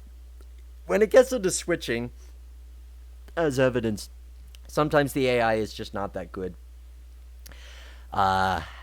Unfortunately. But when it does get it right, it is so cool. Like with Strasbourg, was able, like you saw in the Strasbourg review, I could get 2 trains to run themselves all day. Like it would come out of the yard, get its cars, go to the platform, and run around to pull the cars to Lehman Place, run around there, go back. So a lot of it, you kind of have to handhold it. But when it works, it is a thing of beauty. And I really love that about this. So, especially with a modern route, the fact that you could essentially just kind of be a dispatcher, have trains coming in and out of portals, and just route them into sidings, like that I really love about this simulator. Let me make sure this tram's actually on its way. I'm concerned. No, it got stopped. Why did it get stopped? Where the heck? Oh, it stopped at an invisible signal because it's like, hey, I can't get there because there's a train here. Okay. Honestly, now I'm not mad. Now I'm just glad that I'm testing this with you guys. Because I know the things I need to fix now. Oh, thank you for the birthday wishes, Rob. Yeah, and it's not just Railworks where you're tethered. I mean, basically every simulator except for Trainz and Run 8. And Run 8, you're tethered in that you can only really control one train at once. But you can at least go to other locomotives. So it's sort of a mixture. Is working on his route with the goal of complete automation, but sometimes the AI just screws up and he has to troubleshoot it. Yep, that's true, Dean. And there is something fun about really getting the AI right. I feel like if I did more train shows, I'd take the computer and I just wanted to have something running in the background, then it's really cool to show that. Sometimes it's just the satisfaction of saying, I made it so that this thing could be automated. But sometimes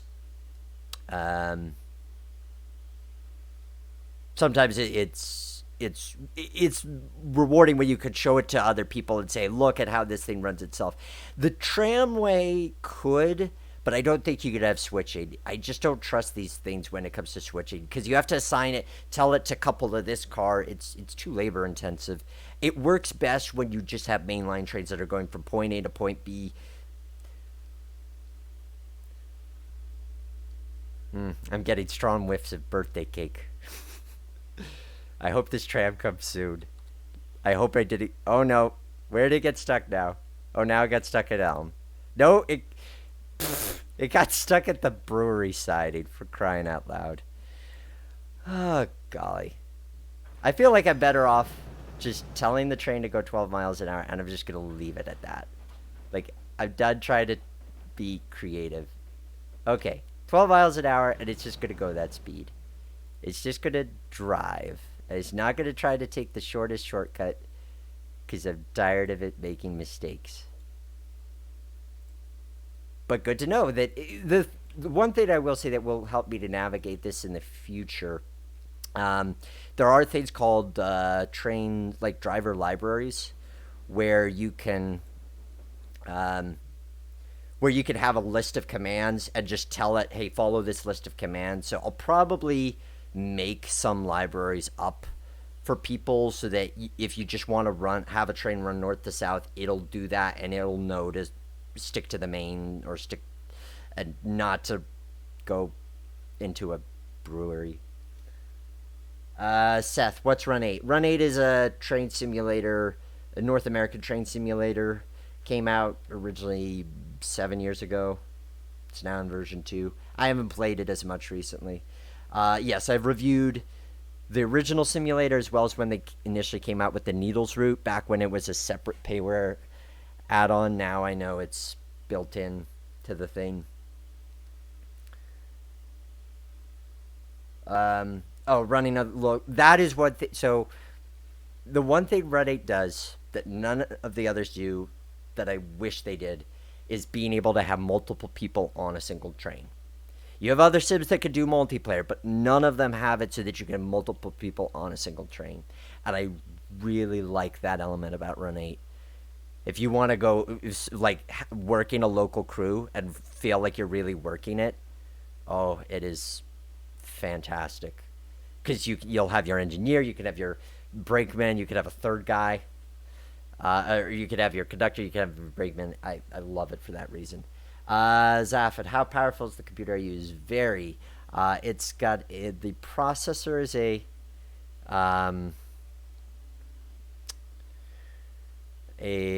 sorry, I was getting a phone call.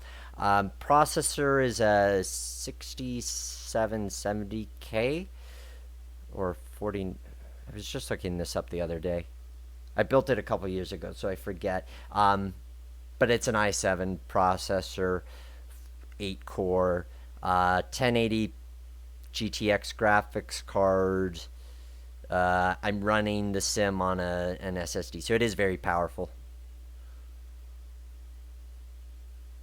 Oh, Justin, the tram wanted to get me birthday booze. I don't drink that much, so its efforts were wasted, unless it thought I was getting root beer. Hey, we're finally having this meet with the tram.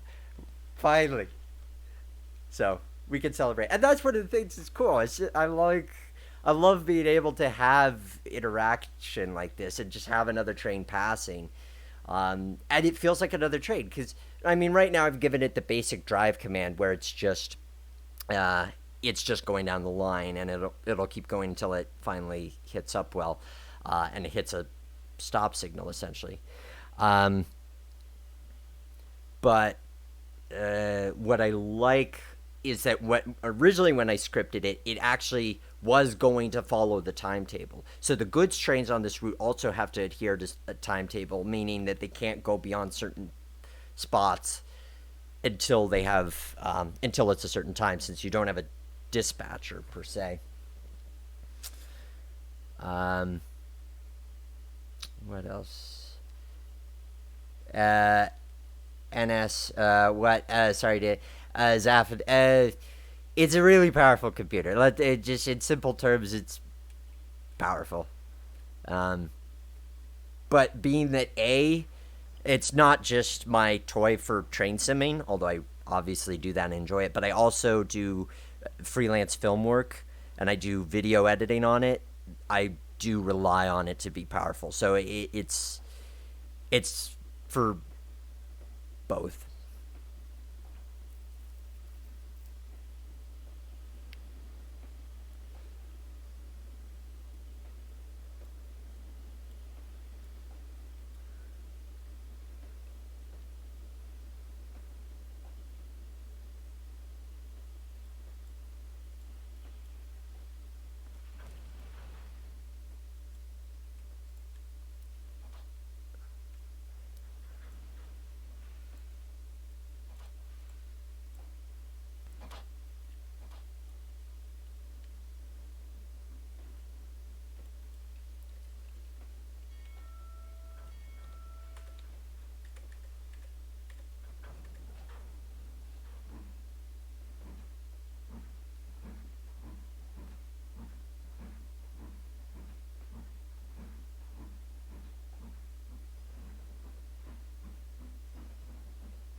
So I'll throw out some of you.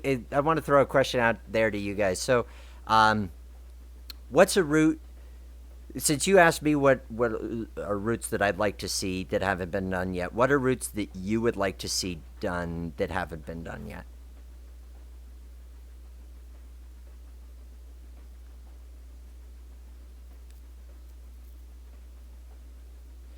Zaphod, is the fireman supposed to be facing backwards? Well, uh, yes and no. So obviously, because the locomotive is double-ended, the the it doesn't need to be turned around on a turntable. But the firebox is always at one end. So if he were shoveling coal into the firebox, then yes, he would be facing backwards. That said, the tram is set to go in the opposite direction, like where you see the chimney and whatnot. So, admittedly, he shouldn't be, but it's not entirely unrealistic.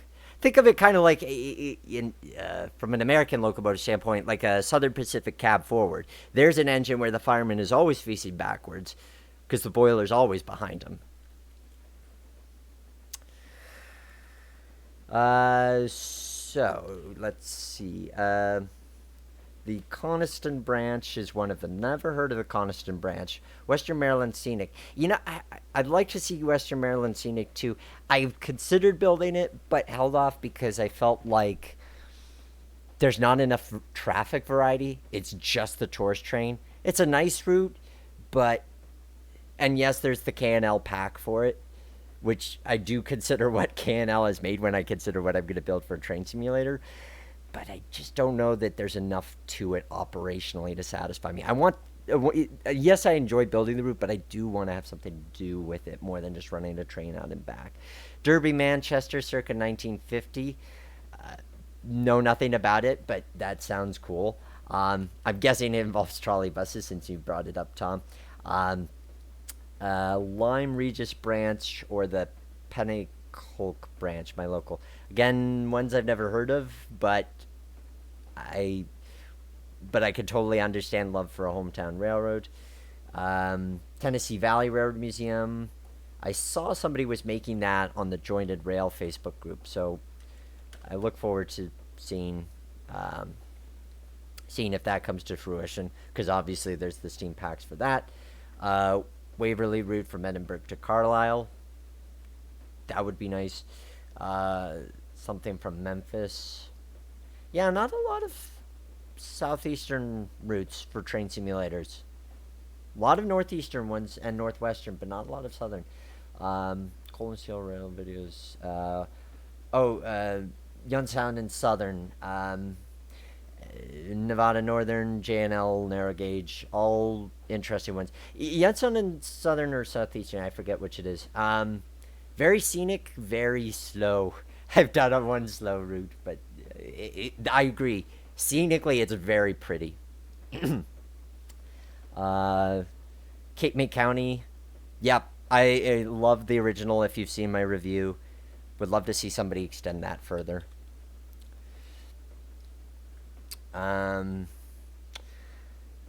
Buffalo Creek and Gully. Yep, that would be a pretty one. Delmarva Division. That sounds familiar. I'm just not remembering what part of the Pensy network that is. Soldier Summit for Trains. Yes. Yes, I would love that. I loved it for MSTS. I think it could be done even better in Trainz. I mean, dynamic helper operations would be so fantastic. That would be so spectacular. Waynesburg and Washington. Oh, hi, Zach. As soon as I saw that one, I'm like, wow, somebody knows about the WW. But I know Zach and quite well. We're both fans of the Waynesburg and Washington narrow gauge. That's one that if I could get somebody to help me build the narrow gauge rolling stock for, I am prepared to build that route because that would be nice. NCNSTL, LNN, Tennessee Central. Yeah, I mean, honestly, I feel like I don't know that much about southeastern U.S. railroading. Would love for somebody to come along and do some nice routes to replicate those. something Irish, parts of the Board-Namona system or Cavan and Leitrim Railway. Yeah, the Board-Namona, thanks to Steam Locos and Profile, looks really nifty. I think that would be a very nice one to do. Honestly, I love if any of you have seen the 1970s movie, The First Grade Train Robbery with Sean Connery, I don't know what route that is, but I'd love to see that. Full bucket line in Trainz. The full bucket line, that could be done. I don't have the interest in it personally, but it could be done. There's something very nostalgic about that, especially seeing it in MSTS or Open Rails. Oh, sorry, Painter Train. Sorry, I missed your comment about Waynesburg and Washington. Well, good to know that multiple people want to see it. I want to see it too. That is a very nifty and underrated Pennsylvania line, because obviously everybody knows the East Broad Top. Not everybody knows the W&W, but it's a very nifty little railroad, and I have the terrain exported for it, so it's on my wish list. It's on my very long to-do list. Monorail would be fun. Yes, more. Yeah, agree with you. Glenlow works. Narrow gauge and that's why I love Trade Simulator. I love trade sims that bring these obscure routes to life, these things that otherwise I wouldn't have heard of, but really make it make sense and give it a whole new dimension. I hope that this Wisbech and Upwell route that you're seeing here is something that brings a greater appreciation to this. This is one of my favorite views right here. There's you could probably find it relatively easy if you Google search. There's a great postcard of this scene right here, as you see it right now with the tram crossing and the horses in the background in front of Inglethorpe Hall. This is one of my favorite spots, as I said. Talchlin, yep. I think it was really well done, and it was done well for MSTS at the time, done well in Trainz with a Z. Well, no, I mean it done well in Railworks. I'd love to see it in Trainz with a Z too. Now there'd be a tempting project, but I just feel like, oh man, it's so well known. I feel like somebody who lives there has to do it, just because it's like people know that route so well. I've been there once, but other people could do a much better job with it than I could. Yes, I could, Painter Train, I could start out with the 400 feet of track at the museum. Hey, if somebody built the number 4 steam locomotive to go with that, then yeah, I would build I'd build the 400 feet of track. At least it'd be an easy route. Single baseboard and done. Alright, we're coming back to Elm Depot. This is going to be second to last stop before we make it back to Wisbech. This was actually the first area I started while we're doing our stop. This was the first area I started doing because I loved Inglethorpe Hall so much. Is I did this and then I started building north. So this is the oldest section of the route, you could say. In a way, top tip, if you're deciding to build a route, start in the center, because then if you get bored going in one direction, you can go the other. Wisbech was very difficult to build because of all the structures and it being a city and very dense and very detailed. So it was nice to be able to sometimes go south and just paint giant fields and get through scenery a lot quicker. So if you're considering doing a route, start in the center. Don't start on one side, because if you start on one side, yes, you could technically, I suppose you could jump to a completely unrelated location and start doing scenery there. But I like connecting it so that the scenes that I'm doing, I can enjoy more each time. So initially I drive this route and I could drive it for 5 minutes and have scenery. Then I could drive it for 10 minutes and have scenery. And now here I am and I can drive the whole thing with scenery. So I like that. Oh, recreating the first great train robbery would be so much fun. Yes, that movie is. If you haven't seen that movie, I think it's on Amazon Prime. Go watch it. It is one of my favorite train movies. I know I didn't put in the. Did I put in the top? I don't think I put it in the top five, but it's top 10 for sure for me. Um, is there a market for a set of 1840s trains? Jenny Lynn 222060. Tom, I think there is a market. It's really just that it has to be done well enough. The quality has to be good, and I think it has to really embody that area. So you have to release the engine, but it has to have at least a little bit of railway to travel on, so that people understand the context of the thing and they can appreciate it. Like I know that Cameron, who made this J70, he made it before there was a Wisbech and Upwell route. Uh, I think that, but even when you look at his page where he sells it, he's running it on a tramway. If you didn't have a tramway route to run this on, and I'm not saying mine, I'm just saying if you didn't have a tramway route, it just wouldn't make sense on a main line. I guess you could switch with it, but it's also having the right era. That's my thinking with that. Um, LaGrange region in Kentucky. I'd love to see it if that's true that somebody's already done that. Um, Electrified test track to release to the public. Nice. Uh, Thanks for joining us at Safed. Thanks for coming to my party.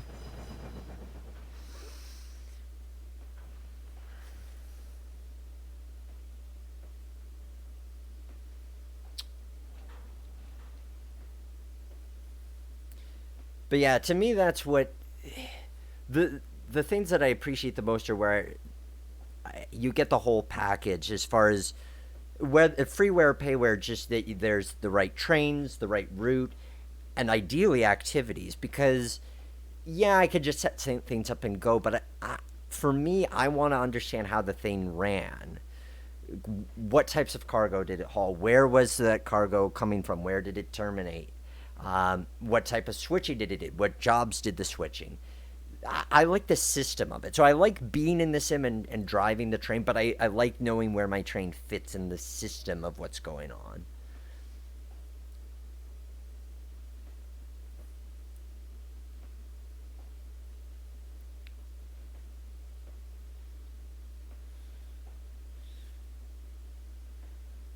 This is another neat location. I'm according to the book, it could be quite a hassle for the tram engine drivers when people would park their cars right in front of their houses or cottages. Note up ahead, the gate, when we go across Elm past the Duke of Wellington, that gate should close on us. Again, I keep highlighting it because it took way too long to figure out how to get that thing to work properly.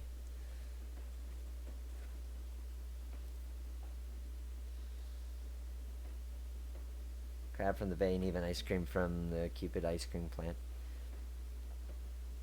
That's the thing, yeah. Having interesting industries and understanding how the railroad played a role in that, regardless of the era, regardless of the location, that to me is what makes it interesting.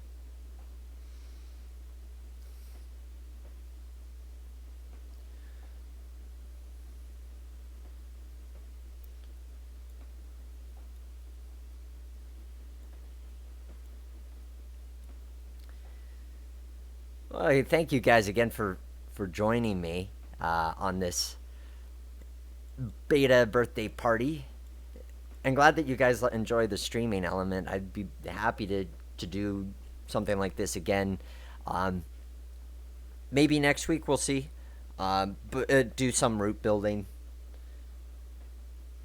Honestly, that'll be easier because I didn't have this activity ready to go, so I had to make it specifically to do this with you guys. But the route building, I can just jump in and get going, and you can see what I'm doing. I don't promise to be as good or as slick as Approach Medium Joe is with his videos. He puts a lot of work into those. but just for something fun for us to get to hang out and talk and exchange ideas and stuff. And I'm all for learning, especially because I still consider myself a novice with route building. This has been a really good project to learn with. I've learned a lot through doing this route. Number one thing I've learned: always save backups. I'd spent about 3 weeks of working on this route, and then it bugged out on me where all of the scenery was in place, but the tiles were completely gone. And I was freaking out. I was afraid that I'd lost everything. 3 weeks of progress, and it was substantial. Like, I was past Inglethorpe, past Elm. Fortunately, I was able to recover a auto-saved version and restore that, so I didn't lose but maybe a couple of hours of work. But ever since then, every 3 days, I'm saving a new version of the route because I don't want to lose it. So if you're working on a very extensive route project, multiple saves, multiple backups. If your route goes kaplooey for some strange reason, and I have no idea why that route got corrupted, but if it does, you want to have an out.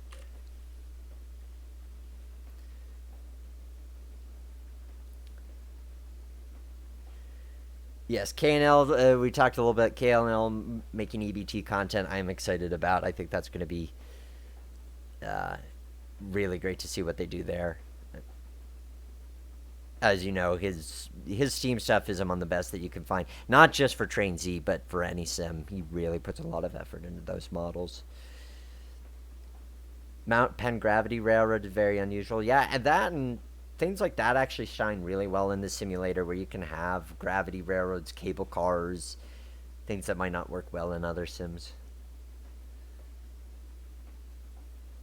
Oh, yes, Bethany. So Bethany is my wife, and that's why she could attest that I've been working on it every day for the most part. I kind of took a few weeks break in December. That was around the time, because I'd bought Trainz 2019. And so I was kind of to test. It was on sale, and I wanted to test this route in it. And then I got to playing Strasbourg in it, and then I got to reviewing Strasbourg in it. So that was a few weeks where I didn't do too much here. But pretty much other than that, yes, she's right. That this has been many hours and many weeks, and it is really it's fun to see. I built it because I wanted to build it, and it's fun. And that's true with, if you do route building, you got to pick something that you know that you're going to love, and you're going to love it for the long haul, especially the longer it is. But I knew that this was something that I'd love and that wouldn't get old for me, and I'm really happy with how it's turned out.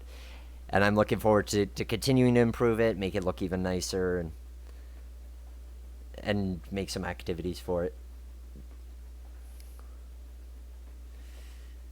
When Railworks crashes, yep, same thing. All right, let's do an exterior view for crossing New Common Bridge this time. This is one of my favorite items, because I essentially scratch built that bridge. It's a bunch of different pieces cobbled together, but it actually looks pretty close to the original. I'm very happy with that.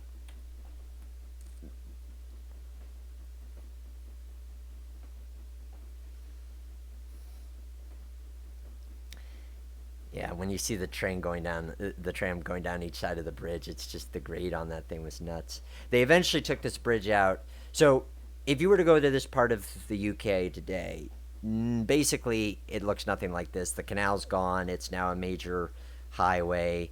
But even before then, the bridge was taken out and lowered and replaced with a concrete culvert in the 30s, I want to say. So that's no longer there.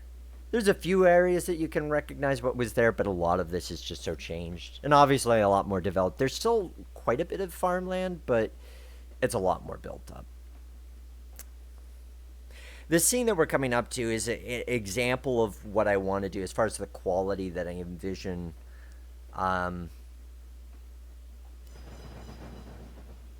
can you see? Well, I'll get to that question. Um, the scene that we're coming up to here as we cross Elm Road is what I envision more of the route looking like. Note that we've got the sidewalk, the picket fence, the buildings. This one I based heavily off a photograph because you're going pretty slow through here. So I really wanted to get this scene right. We'll go outside here so you can kind of see this properly. This is the level of detail that I want the whole route to be at. The fences, the gates are in the right place with the fences. So this is kind of the level of quality where the other stuff is solid, but this is where it's, in my book, good. The field with the flowers and so forth.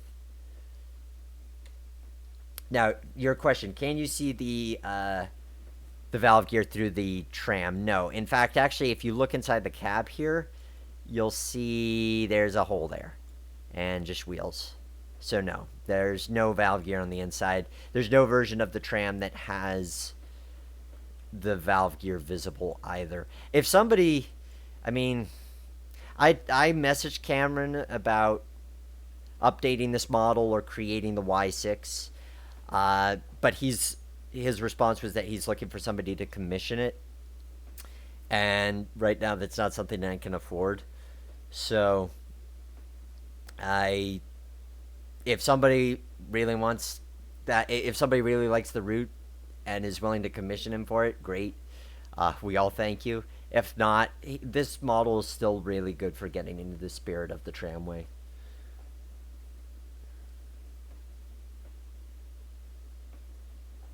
Yep.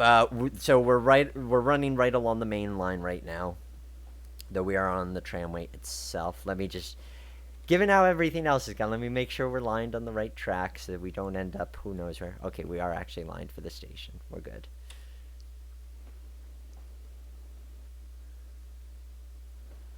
Yeah, Wisbech.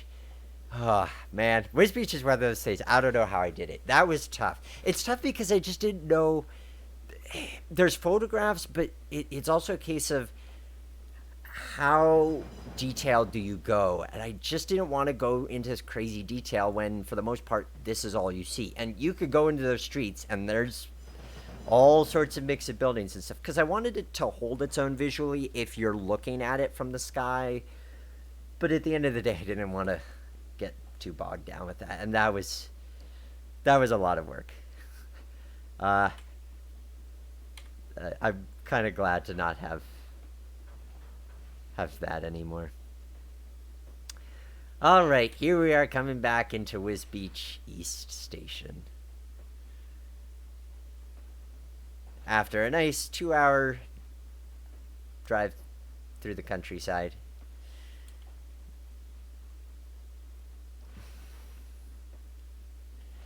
Thanks for joining us, Eric. Bethany, from all your years with simulators, what is your overall favorite? They each have something, honestly. I mean, right now I'm really enjoying Trainz, but I'll still play MSTS if there's a route on that I like. I played Railworks a few weeks ago. I did the New Haven route on that one. So it varies. Right now, Trainz is satisfying me the most, but that could change. All right, so that concludes our run. I'm gonna do maybe a quick 5-minute behind-the-scenes tour of the route in Surveyor. So those of you who want to stick around and see what that looks like are welcome to. If not, thank you for joining us today.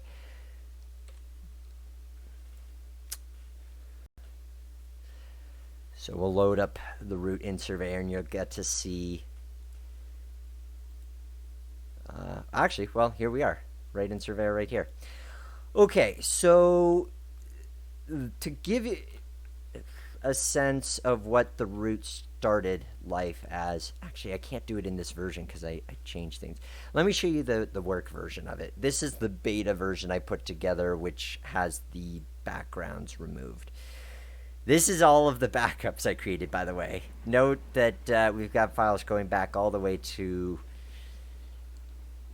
October. I don't know if we have any September ones in there, but October. Okay, so here's the latest version, working version, and you can kind of see a little bit of my route building philosophy. Glad you enjoyed it, Seth. I wasn't sure how this would go, but I'm glad to hear that people have been entertained. Okay, so when I first imported the route from Trainz, I started with the terrain dem because even though it's flat, it's obviously not 100% flat. It still has rolling hills, and I wanted to capture that. So it looked like this. Well, we might be lagging here. So this is the finished version around Outwell Basin. I'll give it a minute to catch up. So it first looked like what you see here, this blank white grid. But that's not entirely true. It did have this UTM overlay. This is a historic map that Trainz was able to extract and place over the landscape. This thing is gold. If you are building a route in the UK based on a real line,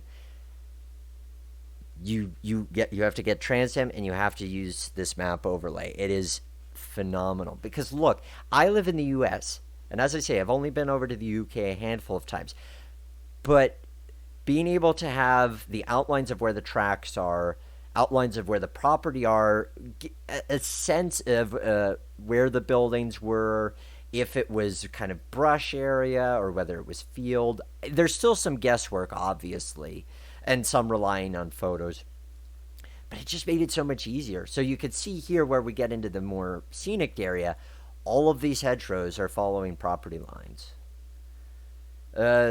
Where did the Transdem version of the map come from? NLS.gov, I think is the website, because I'd still pull that up at a separate screen sometimes. And I believe it's for all of the UK. I'm not sure about Ireland. Haven't checked it for there. All I know is that it worked for this, and it made my life super easy. I mean, look, even you can't tell because the UTM tile won't adapt to when you make scenery changes. So if I raise the landscape a bit like this, it's going to pop out through the map, so you no longer have that. So I would try to get all the details right and then adjust the landscape in case it made it difficult to reference the map anymore. I'm just going to wait for it to catch up again so that it shows me popping the scenery through. Yep, so you can see that. All right. But even the junctions, it would often show where the switches were. So I had a sense of that, where to put the turntable for the goods yard. The goods yard is the one place where I really wish I had more photos and information. I just don't know that much about it. I know that my track placement is accurate, but I don't know what building had what function. I get that this was probably a cattle dock here. I'm going to touch that up a little bit.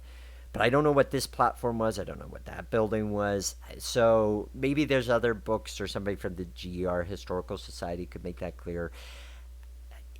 For me, it's going to be tough. I feel like for activities, it's probably just going to be a matter of collect your cars and go. Because the tramway is the main focus anyway. But we do have the engine shed here. My goal in the long run, so you'll see that this part of the route is still blank. I would like to give it scenery, maybe for the first release, because even though the focus is on the tramway, I think it's kind of nifty to have a few miles of driving along the main line if you want to have the experience of passing the tramway incidentally. So I did extract the main line for about 5 miles in that direction. Then you go through Wisbech, and then there's another 5 miles or so in this direction to Kings Lynn, I want to say, is in that direction. You can see, so this is what the track looked like when it came in from Transdem. It's just sort of lopped on top of the scenery. It's not accurate because it will move with every single bump in the terrain data, which is not always what you want. It was surprisingly accurate. When I made so for the tramway, the grades are accurate. I based them off of the book. The book gives you all the profiles. So I know that they're correct. And the landscape is pretty close to that. I didn't have to make too many alterations. Even though the landscape's been altered because there's no longer a canal and the highways there now. So yeah, so typically it was a matter of just kind of tracing the track, referencing the book for grade profiles, following property lines with hedges, trees. I'm told that I may have had the trees might be too thick for the fenlands. Might have to make them a bit thinner. So we'll see what I end up doing there. Houses, just trying to find cottages that seem to have the right look, have the right footprint for the little kind of grayed out areas that you see on the map. The canal is a few different assets that are cobbled together, a couple of embankments. It's actually the second version I did. I did the whole thing one way, and then when I got to Outwell, where it splits into three directions, I used other assets, and I actually like those a lot better, so that I had to manually redo the rest of it. But sometimes you don't know until you learn through doing. So just placing that, not really much in the way of signaling, because obviously the tramway's not signaled. There's some around the junction at Wisbech, and so I placed those manually based on diagrams in the book.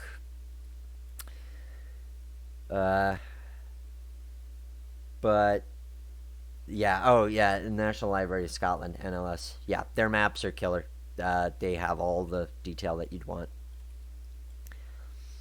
So that kind of gives you a sense. So I'll take the overlay off so you can see a bit better. As I say, the track, it actually is the track with ties. I just manually adjusted the terrain to cover the ties.